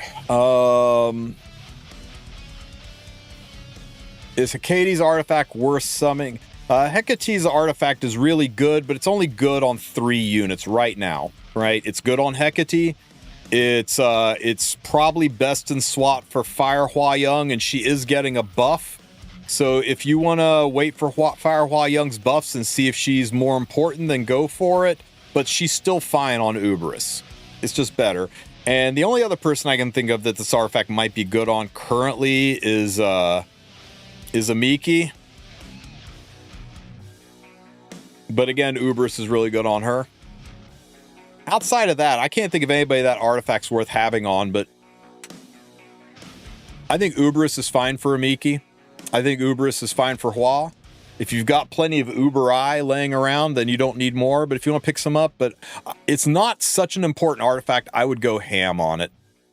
It's really not. I would not go ham on that artifact just because we're in the age of limited 7, right? I mean, you're going to have a limited unit, probably on the order of 3 limited units every 6 weeks. And I think you just kind of got to get used to that. And if you want to keep your head above water without spending too much, I think you need to not chase artifacts more than 1. That way lies madness. Is that calendar on Discord? It's not, because it's just for my reference. I can give you a link to it if you want, but all it takes is for them to do a special Mystic Summon, and all the Mystic Summons get shoved down 3 weeks. All it takes is for them to say, yeah, we don't want the next balance adjustment to mess with the end of RTA season, so we're shifting it up or down 3 weeks to address that. So it's just for reference, just to give me an idea of where things are going to play, and I'll make changes to it as it goes along. But it's pretty straightforward, guys. MLs are on a 6-week cycle. Balance adjustments are on a 9-week cycle, and maintenances are on a 3-week cycle, and version maintenances are on a 9-week cycle. That's it. That's really maintenance, version, maintenance, version, maintenance, version. It's, you can make your own calendar. It's that simple. But nothing is set in stone. Who's the next limited? Probably Tori will get a rerun in the beginning of February.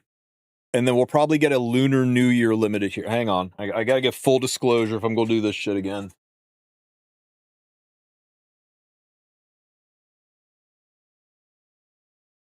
If I'm wrong, you guys were the ones that listened to a dude wearing a tinfoil hat. Probably get Aki on the 8th.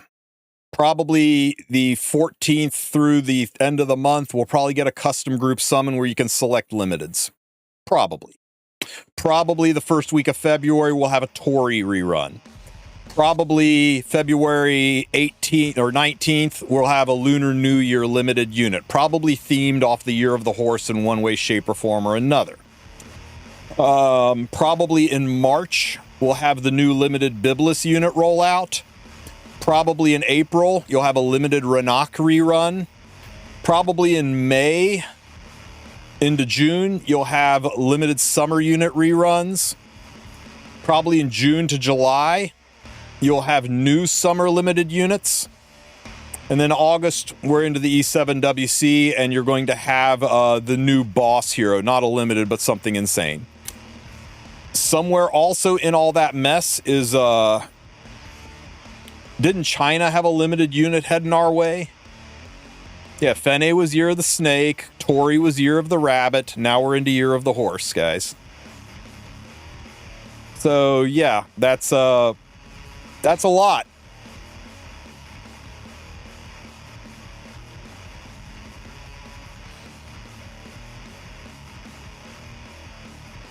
I don't think Monk was for Lunar New Year. I think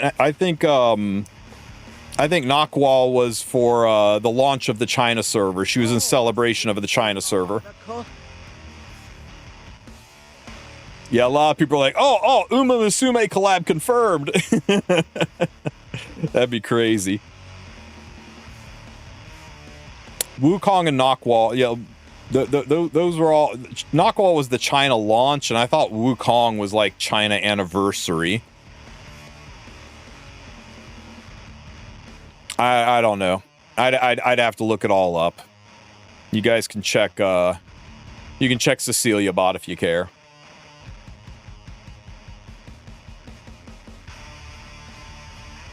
Year of the Horse. We're finally getting Siegfried as a guardian. Not the big one either, but the little one, Zieg, right?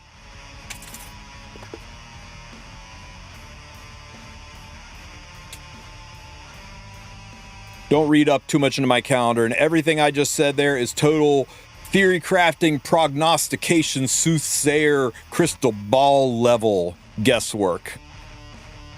We're making assumptions based on patterns in history, and there's nothing set in stone until there's a stove post about it. So don't at me if I'm wrong.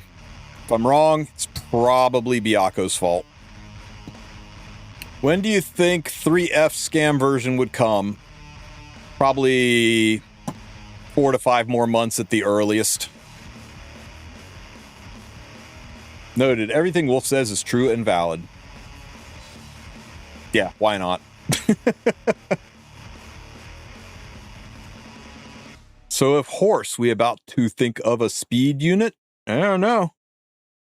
I don't know. When you think of horse, I think of Crow, who isn't a speed unit.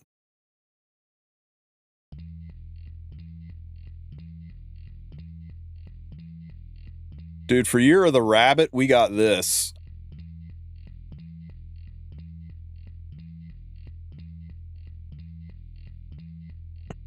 Year of the Rabbit, guys. Why? She has bunny ears. Clearly Year of the Rabbit, right? So, yeah.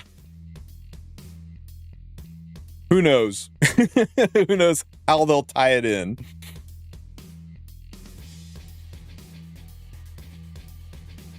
Country Boy Crow.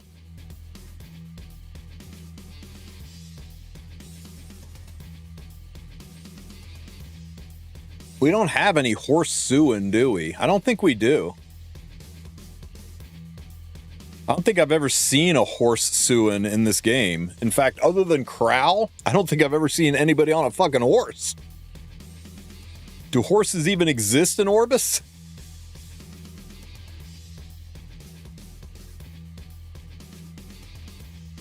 Yes?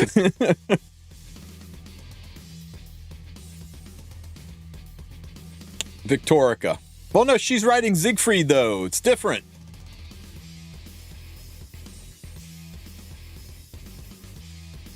What is that thing Lulica's on? It's called a car. It's called an ice cream truck. Yeah, but Albedo isn't from Orbis now, is she?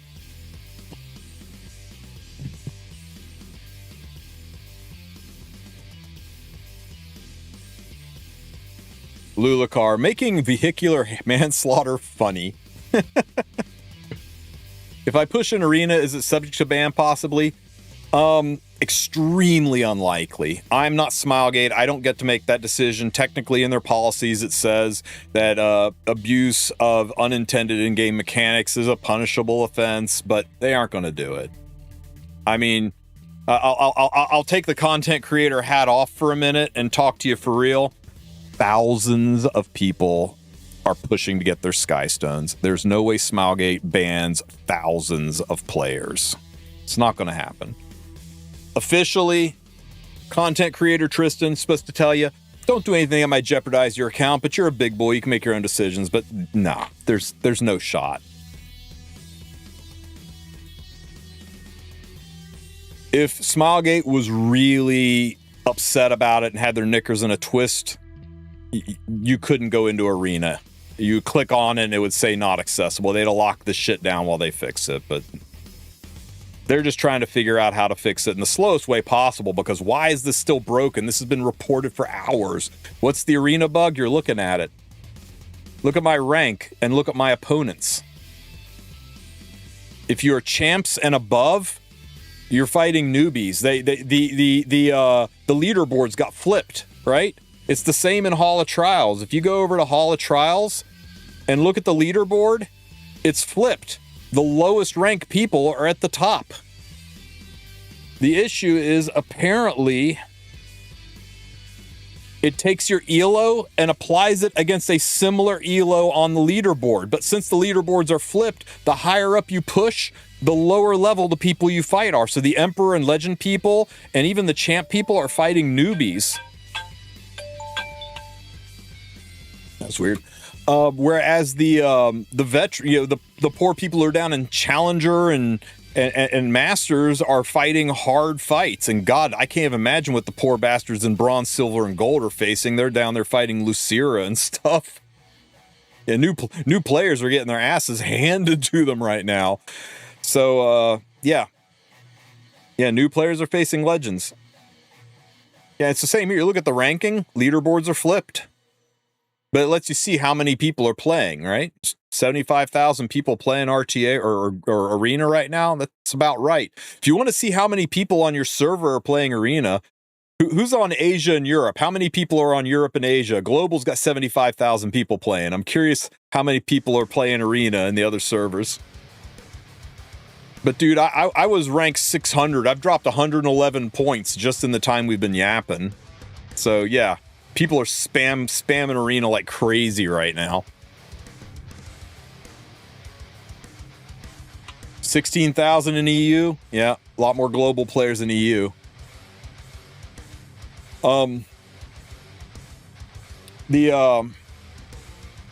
The main thing a lot of people are doing right now is they're going for these first-time completion Skystones, right? They're trying to push up into Emperor. This morning, people were even pushing up into Legend for their first-time Skystones. Now, so many people are playing that I don't think you've got any shot to push into a Legend, but probably not an hour ago, somebody in my chat said, I just got to Legend 4. I'm like, okay, man, congrats.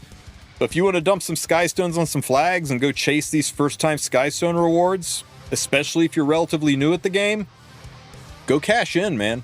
Go cash in. It's possible Smilegate will roll the things back, but you know how it is. If it doesn't hurt them, they're going to take the lowest effort way to fix the problem. MLDN? Sure, you got it, buddy.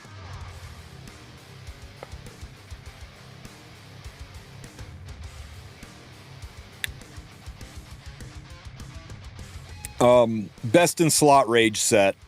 Absolutely no two ways around it. If you can pull off an HP scaling rage set, it's our best in slot. But if you can't, a Destro set works just fine. There are a few people running some weird techs with her where they're running her on a speed set. That's especially popular up top end. I've heard of some horror show speed DNs, but I like my damage deals to do damage, so I've got her on rage set. I think HP set is better than Torrent. The only reason I'm getting away with Torrent set is because of this stupid neck right here with its 42% HP. So really look at it both ways. Look at it with Torrent set and with HP set, and then use the damage calculator to figure out which is best. Is there a reason I don't see any ranks above Challenger 1, even if I have the points? You have to be in the hidden arena, not rookie arena, and you have to be champs and higher. If you're challenger and below, your arena probably looks normal, and if you're in rookie arena, it'll look normal. You got to be in the veteran arena, the hidden arena. That's why I said there's two classes of people that are pissed off about this. The first class of people are people who are challenger and below, that aren't getting to abuse the system for all kinds of special benefits of getting their, having fun and getting their charms and stuff. And then there's the top, I'd say the top 50 people. The top 50 people are probably giga pissed because they're having to spend shit tons of Skystones to maintain their rank while everyone else is chasing them. So they're having to spend a lot more than normal to stay up there. How to get out of Rookie Arena? You have to complete 2 seasons of Rookie Arena. Once you've completed 2 full seasons of Rookie Arena, then you can jump into veteran or normal arena. And I know it sucks. I'm trying to find the screenshot of somebody sent me doing that.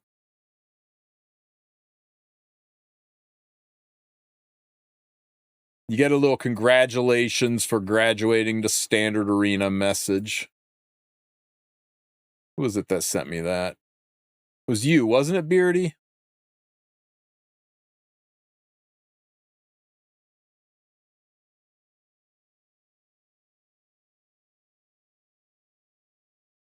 Somebody did. Anyway.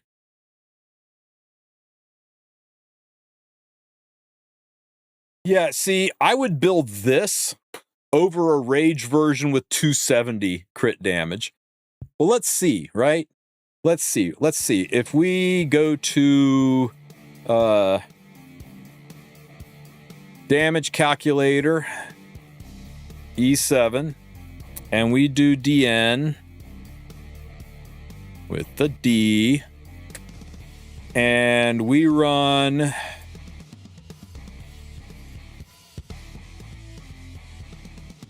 1813 attack, and we run 350 crit damage, and he's got her on just a Destro set. And for sake of argument, we're not going to give any buffs. We're going to run against 1,000 defense, and yeah, okay, so we'll save this build, okay? And now we're going to do the same thing, but on a rage set, and we're going to do 260 crit damage, right? That's what, 90 less crit damage. And we'll save it. Let's compare the two. Look how close it is. He's only 100 more damage with 90 less crit damage. The rage makes up that much of a jump. This is water DN. Oh my god. Okay, it's fine. It's fine. Shepherd. There we go. Okay, hang on. Let's tell you what. Just for sake of argument, let's do 270 on rage set, and we'll save it. And then we will do 350 not on rage set and save it and compare them. So that seems to be your break point, guys. 80 crit damage. Rage set is worth 80 crit damage.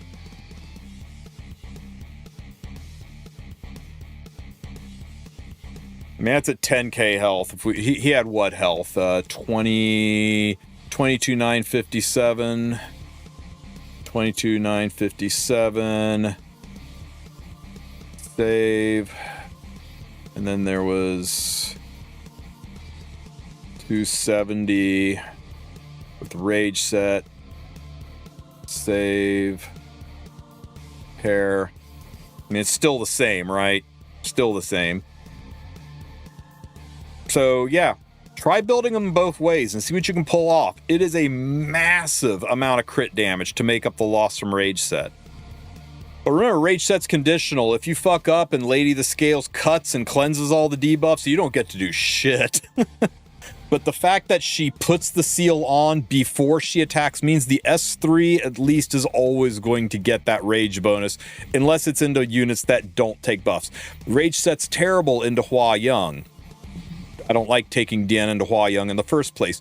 Rage set's not going to do much against Genesis Ross because you're not going to get a debuff on him. Rage set's not going to do well into Sylvan Sage Vivian, so that's not going to do the damage.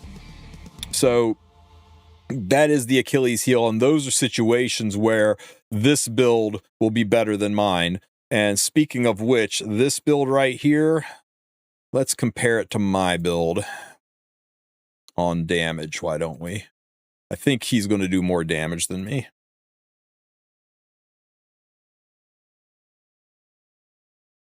Okay, so I got 2073 attack. 2073 attack. I've got... Oh, never mind. I got 324 crit damage. I'm shitting all over him. 20,145 health. And I somehow managed to pull off a torrent set on top of all of that with just one tick. Save. Compare.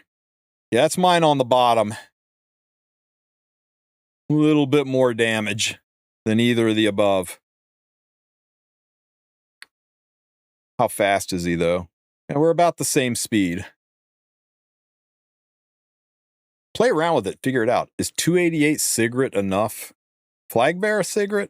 I don't know. I took gear off her. All she did was break my heart.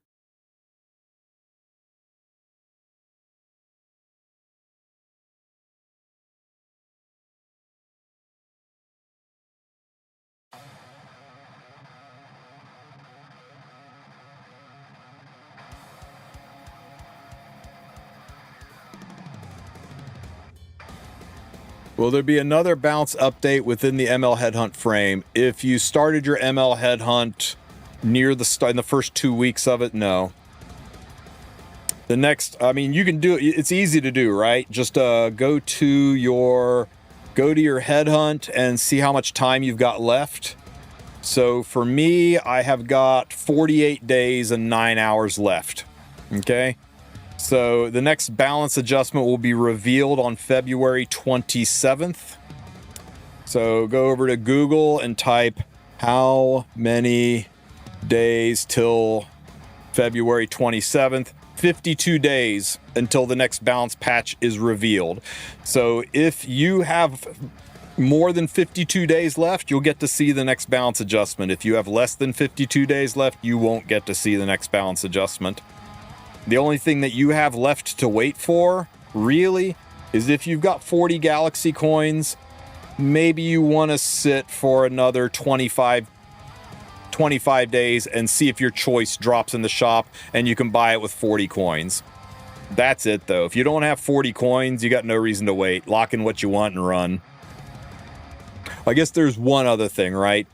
There's always that one guy, right? He's in everybody's guild. He posts it in their chat. I just locked in my headhunt and I did my daily summon and I pulled the fucking unit and I didn't even get coins because the headhunts don't give coins. If you don't want to be that guy, you can wait until the last possible minute to do your summon. But you know what? I mean, we're gotcha gamers. Ain't nobody waiting 50 days just on the chance that they rando summon them from their dailies, right? Yeah, the ML tier list is still good. I wouldn't change anything on there. It's possible I might move Senya up a notch if she performs real well, but you're still talking about taking her out of B and moving her up to A. I didn't see anything in the bounce patches that maybe changed my mind on anything in the tier list.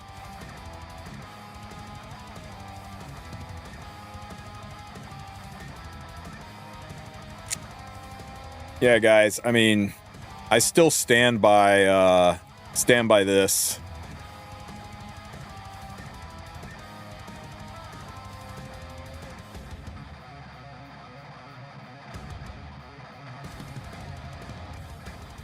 I still think this is the tier list.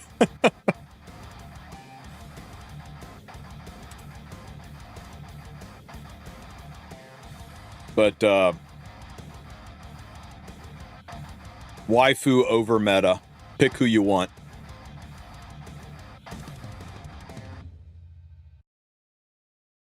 I'm going to grab Hua Young so I can get a second one and just wow. If you got the depth of gear, Atsuma, to build 2 Hua Youngs, I mean, I would love to make a fast Destro one to go with my slow counter one, but holy shit, she's a thirsty girl. She takes like the best shit, man. This Hua Young is not impressive. You look at her and you're like, oh, she needs more damage and the bulk's a little low. This bitch is 467 gear score. She is a hard unit to build.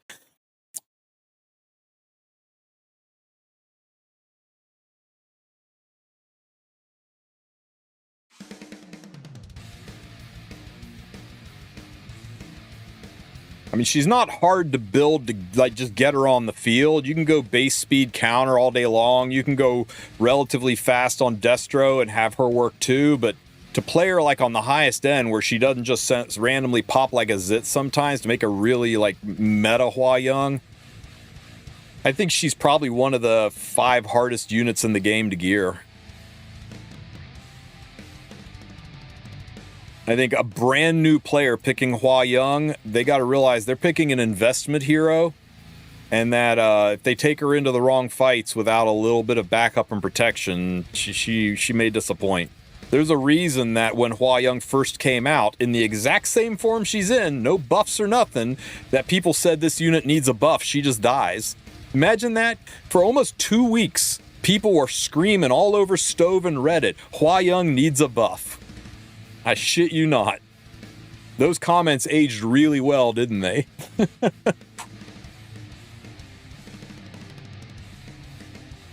Just like Lua. Yeah, except they actually did buff Lua, and that got me a super easy frame that season. Thank you, Stove.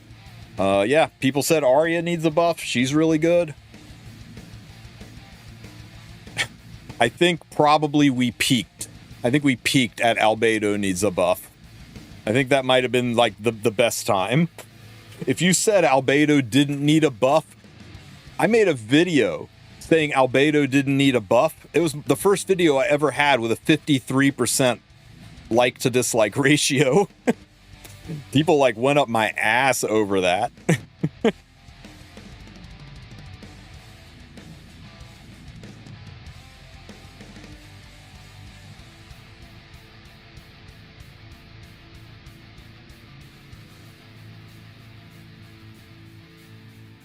Hey, Iman.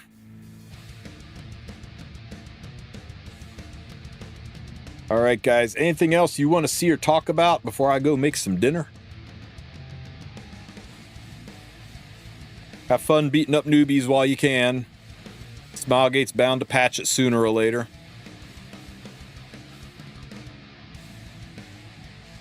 There are people running 300 effect cigarettes. If you say so, man.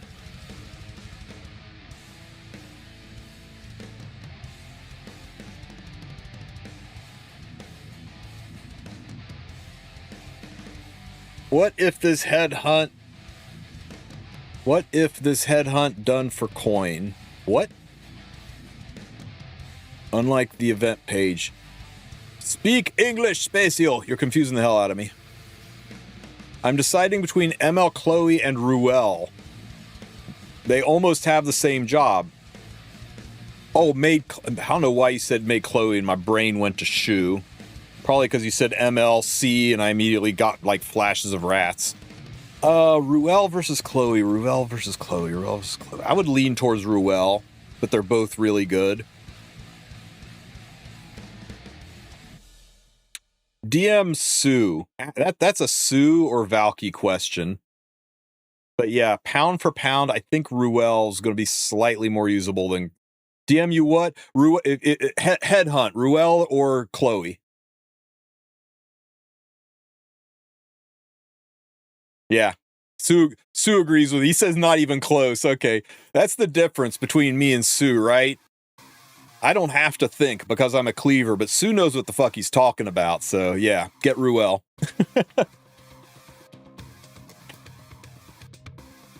People really underestimate knights. No, they don't. It's been knight E7 for a while now. I do think Maid's probably a little bit better for PvE, for climbing an abyss, but that's one and done content, and you don't need Maid for any of it. Again, Sue will show you how. Yeah, Ruel's just, after with her EE, she's just stupid strong right now. Is it okay to attack? Yeah, I've been doing it all day.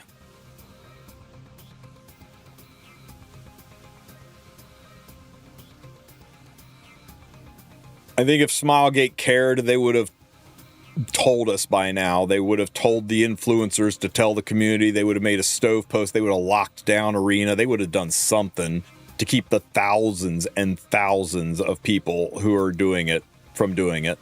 And there's no way they're going to ban... What a pain. Sorry about that. No way they're going to ban a third of their community over this shit.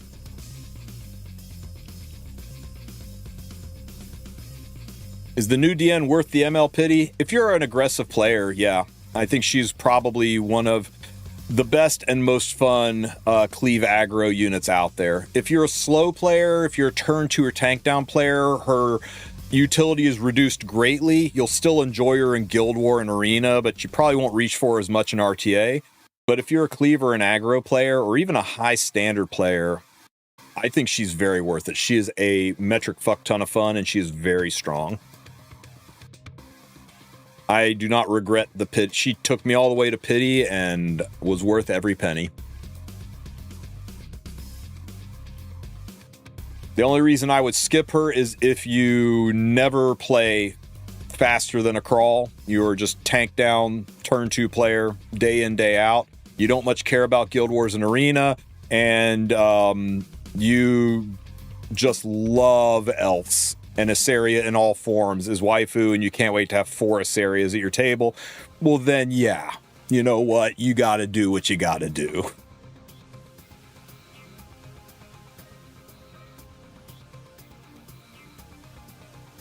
Right, Loki? I mean, it's asking me if this is a good unit. I mean, come on. It's like asking somebody from Dallas if they like football better than soccer. I mean, it's a dumb question. You're asking the most biased person you could possibly ask this question. I will give you this for Asaria, guys. Look at every form of Asaria ever. They're all stupid strong. Right? You got Bryceria. She's like, you build her fast, and she's one of, if not the most effective and dangerous Cleaves out there, and she hard counters the revive meta. She's been strong for years now. You got, Summertime Asaria, who ironically is a way to activate your DN when no souls are needed. You use anybody who's got an AoE attack like Ran or Payra or somebody to activate Asaria. She pushes the front line and she gets a free soul burn. Boom, your DN's activated. She was the meta for years. She kind of sucked on release, but then Ran came out and she was the meta the year she came out. And then you got Green Asaria, who is so freaking strong that Smilegate had to say, fine, everybody gets her for free, because everybody was like, make sure your first pick unit, your selector unit, is Asaria because she's so important. So every version of Asaria that's come out's been insane. So I suspect light Asaria is going to be in this range. There's somebody at Smilegate who has a major hard-on for Asaria. Every time she comes out, she's wildly powerful. But that's just a theory. She could come out and be just, Dragon King Sharoon level kind of mediocre, right? Only good in certain niche situations, and then you pass on the rest. It's hard to say. We won't know until she comes out, and you will not know what her kit looks like until at the earliest, probably February 3rd. Yeah, you'll probably see her kit February 3rd. It's usually a week before the banner goes live, right? It'll be a minute. You will definitely not know her kit until DN is a long distant memory. The only bit of solace I can give to you for people who are trying to decide between one or the other, if you can only get one and you have to skip the others, both of them will be available for the 2026 headhunt all the way in December. So whichever one you don't get now, you get to pick up a year from now. Is DN Lord accurate?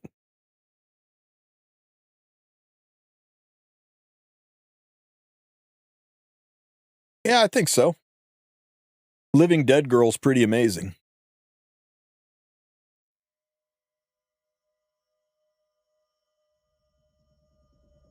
Is the attack gear set still getting used? Not by many. Not by many. I think Firehua Young jumps to mind. Let's see. Who do I use attack set on that matters? Firehua Young. Oh yeah, Requiem Rowana.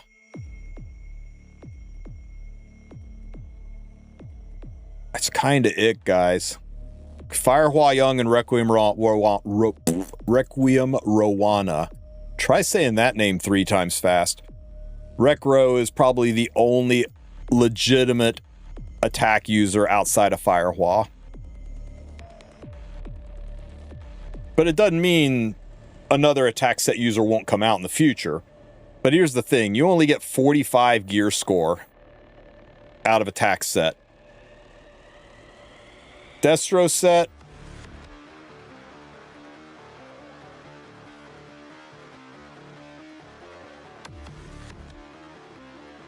You get about 66 gear score out of Destro set. So you just get a lot more bang for your set buck out of Destro set.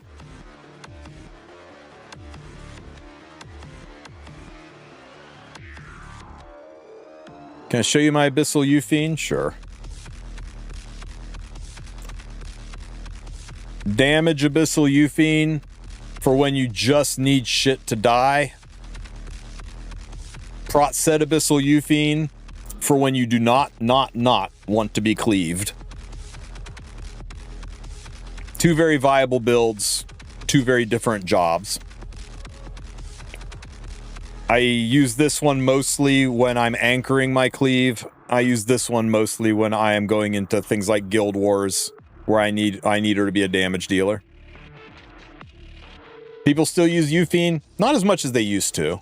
But I think if I'm right about the way Aki's going to be played, I bet people see Aki get drafted and they start slamming Fire Poly and Abyssal Euphene as fast as fucking humanly possible. ML Vivian, one of the few units I think that might be harder to build than Bystander Hua Young.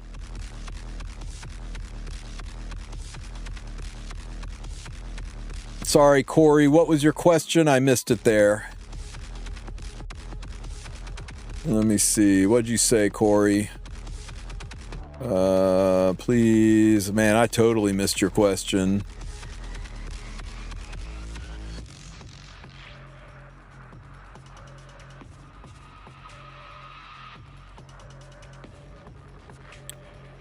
I've been stuck on Abyss Floor 92 forever. Nothing works. None of the recommended teams work. Give me a non-free-to-play option, please. I've been stuck there for years. Didn't we do Abyss 92, like, friggin' yesterday on stream? I thought we did.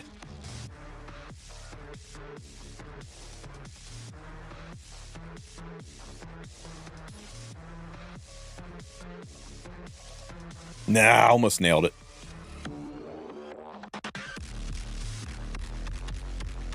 Can you put this team together? Can you put this team together? Corey, tell me. You got these 4 units?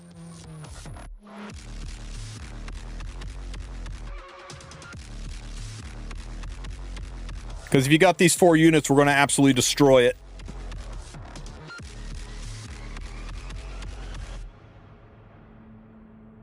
It's regular Katie's. Regular Katie's on Tome. Have her on a speed set. You want her to cycle a little bit. Put her on Proof of Valor so she doesn't die to a sneeze. Brieg. You may want to give him Arius if you're struggling on dying, but leave this alone if not. And Commander Lorena, just build a nuclear one, right? Go Destro Pen. Destro Pen, double Torrent Pen, just build the strongest one you can frickin' build. Just put your best DPS gear on her, don't worry about speed. Oh, turn auto off. Wait, this isn't the floor. This isn't the one we just did. Hang on.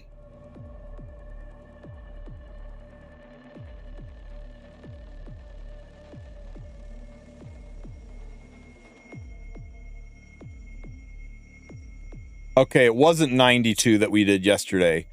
It wasn't 92. This won't work then. Okay, well, I've got to go make dinner, so I'm just going to give you the keys to the city, right? You're going to type in Abyss 92 TSU into Google.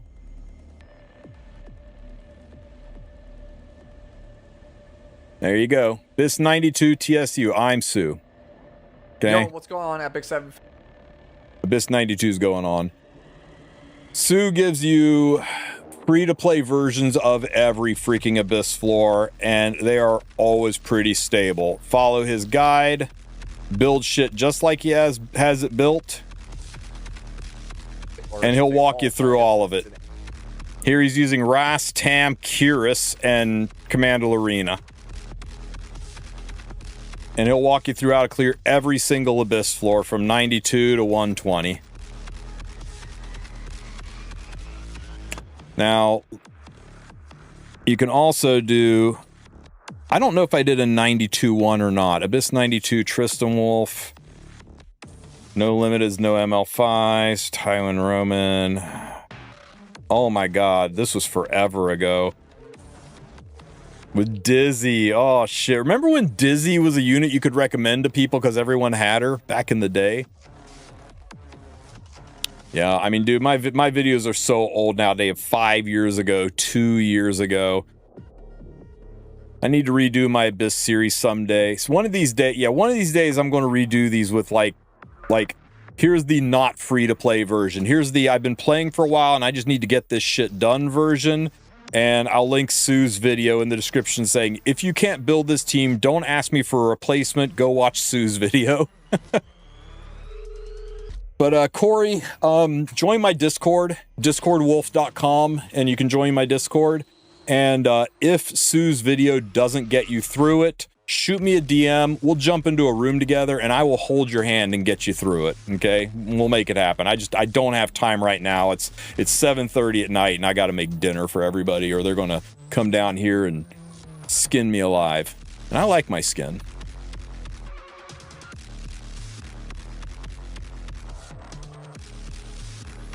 I'm quite attached to it. I'll be so glad when this Moonlight event is over and I stop getting baited by the red dot.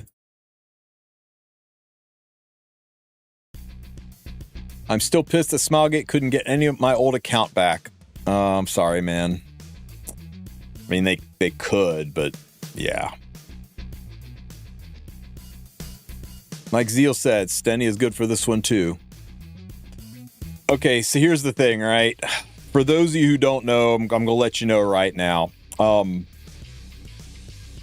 was going to do a video on this. I'll probably still do it, but I'll let you guys in on it, right? I was born with really bad hip dysplasia. I did really good on the genetic lottery, right? No complaints. Type A personality and nothing has fucking slowed me down. But I didn't put enough stat points into my hips when I was born. And I spent my first year in a body cast while they put shit together. They had my legs bent in like a little frog position with a bar going between the knees. My parents would carry me around like I was a suitcase. You know, before I was old enough to walk, I learned to like flip and hook the metal stud on the end of my body cast up on the edge of the crib and would flip myself out of the crib to crawl around the house in the middle of the night. Drove my parents fucking nuts.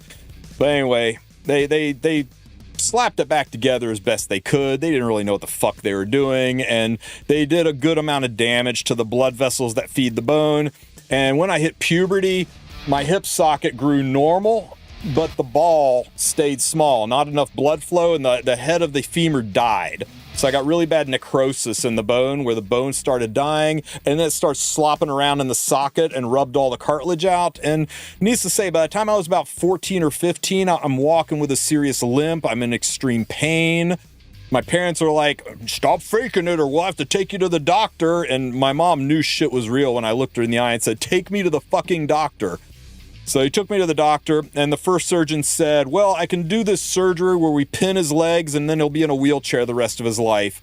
And another one's like, we can sever the spinal cord at the tailbone, and that way there won't be any more pain in the hip and he'll be in a wheelchair the rest of his life. We went to 2 more doctors whose solution was, we can do this thing and he'll be able to walk for 2 more years and then he'll be in a wheelchair the rest of his life. And then the 5th doctor, like the last doctor said, look, I can't fix this, but if there's anyone that can fix this, there's 2 people. There's this guy in Boston, and he is super cool, right? He's like everybody's favorite doctor, best bedside manner, super nice guy. And then there's this guy in Cincinnati. He's an asshole, like a total asshole, but he's better. And my parents were like, I don't gotta be his friend. Give me fucking Dr. House, right? So I went to, we went to, his name was Dr. Crawford. He looked like a 6.5 foot tall Sammy Davis Jr., which is a weird combination if you know who I'm talking about. But his bedside manner was great. He was a super, super nice guy. He talked to me really well. He took one look at the x-rays and said, I can fix this, but we got to do it in the next 6 months. They broke my hip in like 5 different places, ran these 7-inch long steel pins to it, dislocated the socket, and put me in traction for an entire year. And that's how I spent my 15th year. And I got really into computer games back then, as you can imagine, because there was nothing else to do, man. I was recognizing reruns on game shows. I was so bored. But anyway, he pinned it all together, got it working, and yeah, by the time I was 16, I was up and walking again, and yeah, he said you'll probably have really bad arthritis by the time you get into your 40s, and you might need further work when you're in your 40s, and yeah, he was right. It's finally wore out. The joints are finally bad enough now where it's time to get some titanium and stainless steel implants. So I'm having that entire part of my body reconstructed, and that's happening this Monday. So I plan to spend the rest of January stoned out of my mind on some high-end hospital pharmaceuticals. So I might put out some videos, but they're going to be no cam, and there's going to be a little bit of a gap in my streaming while I lay in bed stoned getting healed back together. But I'm very much looking forward to it, because the reason I'm always moving around while I'm streaming and stuff is I can't sit still for long, or the socket seats into the head and there's no cartilage, and it's bone on bone pain. Sucks. It's like getting tased. But yeah, that's my sad sob story about it. I've been very, very stressed because the insurance fought me very hard on this, and I finally got approval to get it done. They're like, you're too young to have this surgery. I'm like, fuck you, give me the goddamn surgery. But good prognosis, 100% back. He's like, you'll be able to play sports, climb mountains, do whatever the fuck you want. So I'm looking forward to getting it over and done with. But yeah, for real, man, for real. The shit they put me through, that's why people hunt CEOs. But anyway, so that's coming up on Monday. I'll be doing the big tournament this weekend, the Wolfpack Battle of the Alphas tournament, giving away 10,000 Skystones. Make sure you guys tune in for that. We're really excited about that, so make sure you drop a sub. That's going to be a really good time. I'll put up a video explaining what's going on. Oh, yeah. I'll be stoned, but I'll be able to, the biggest pain in the ass is getting out of bed and taking a piss, right? I've been through these kind of surgeries before. I've had them all my life, and yeah, it sucks. But what's crazy is all the pain you're in, you're glad for it, because it's a pain gets better, right? Somebody punches you in the arm really hard, leaves a big fucking bruise. It hurts, but every day it's going a little bit better. It's a familiar pain. It's a pain that you can feel get better every day. The pain of having necrotic bone rubbing against bone with no cartilage, that never gets better, and there's nothing you can do about it. It's too deep. You can't even rub it, and it just sucks. It's the itch you can't scratch that never goes away. I'll take 10 times that amount of pain for a pain that I'm familiar with, and it'll go away over that. So I'm very much looking forward to getting this over and done with and getting back to running around. Yeah, they'll probably put me on Vicodin again, and I fucking hate Vicodin, man. It's great for pain, but it makes me motion sick. I get this weird side effect when I take Vicodin or hydrocodone. I get nauseated, which is good, I guess. It's proof against getting addicted to it, but it genuinely makes me feel like I'm motion sick. So, I'll be sitting there watching it. Oh, and yeah, the last time I had surgery, some motherfucker recommended I watch Attack on Titan while I was stoned on Vicodin. Fuck that guy. But if any of you guys have some good anime recommendations that are not skinless people eating people while I'm high, shoot those to me in a DM. I'll be looking for some good anime to catch up on that's not skinless people eating people. Okay? Alrighty, guys. But yeah, don't worry about me. It'll all go well. This is like, as far as joint surgeries go, this is like the most gentle one out there, so it'll be easy. Good prognosis. It'll just be probably 2-3 weeks before I can sit in a chair long enough to stream on cam, but I might stream flat on my pack with I'll talk to Valky, get a little VTuber model with the little wolf head bobbing on or something when I talk, and yeah, I'll stay in touch. Believe me, I'll be bored out of my skull. I'll probably spend most of the time sitting in my Discord chatting with people to keep me sane. But yeah, maybe while I'm doing that, I'll go ahead and do those Abyss floors that you guys have been asking for. Maybe I'll be stoned enough it won't bother me doing Abyss again.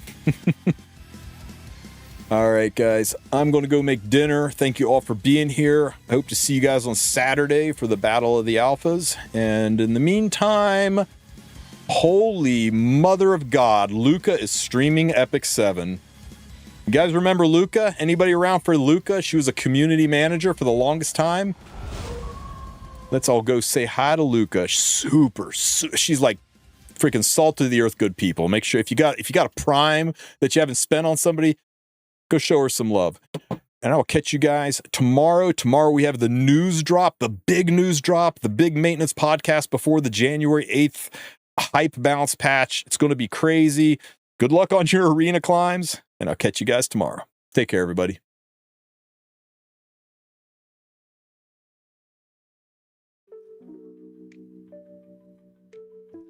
That is not what I meant to put.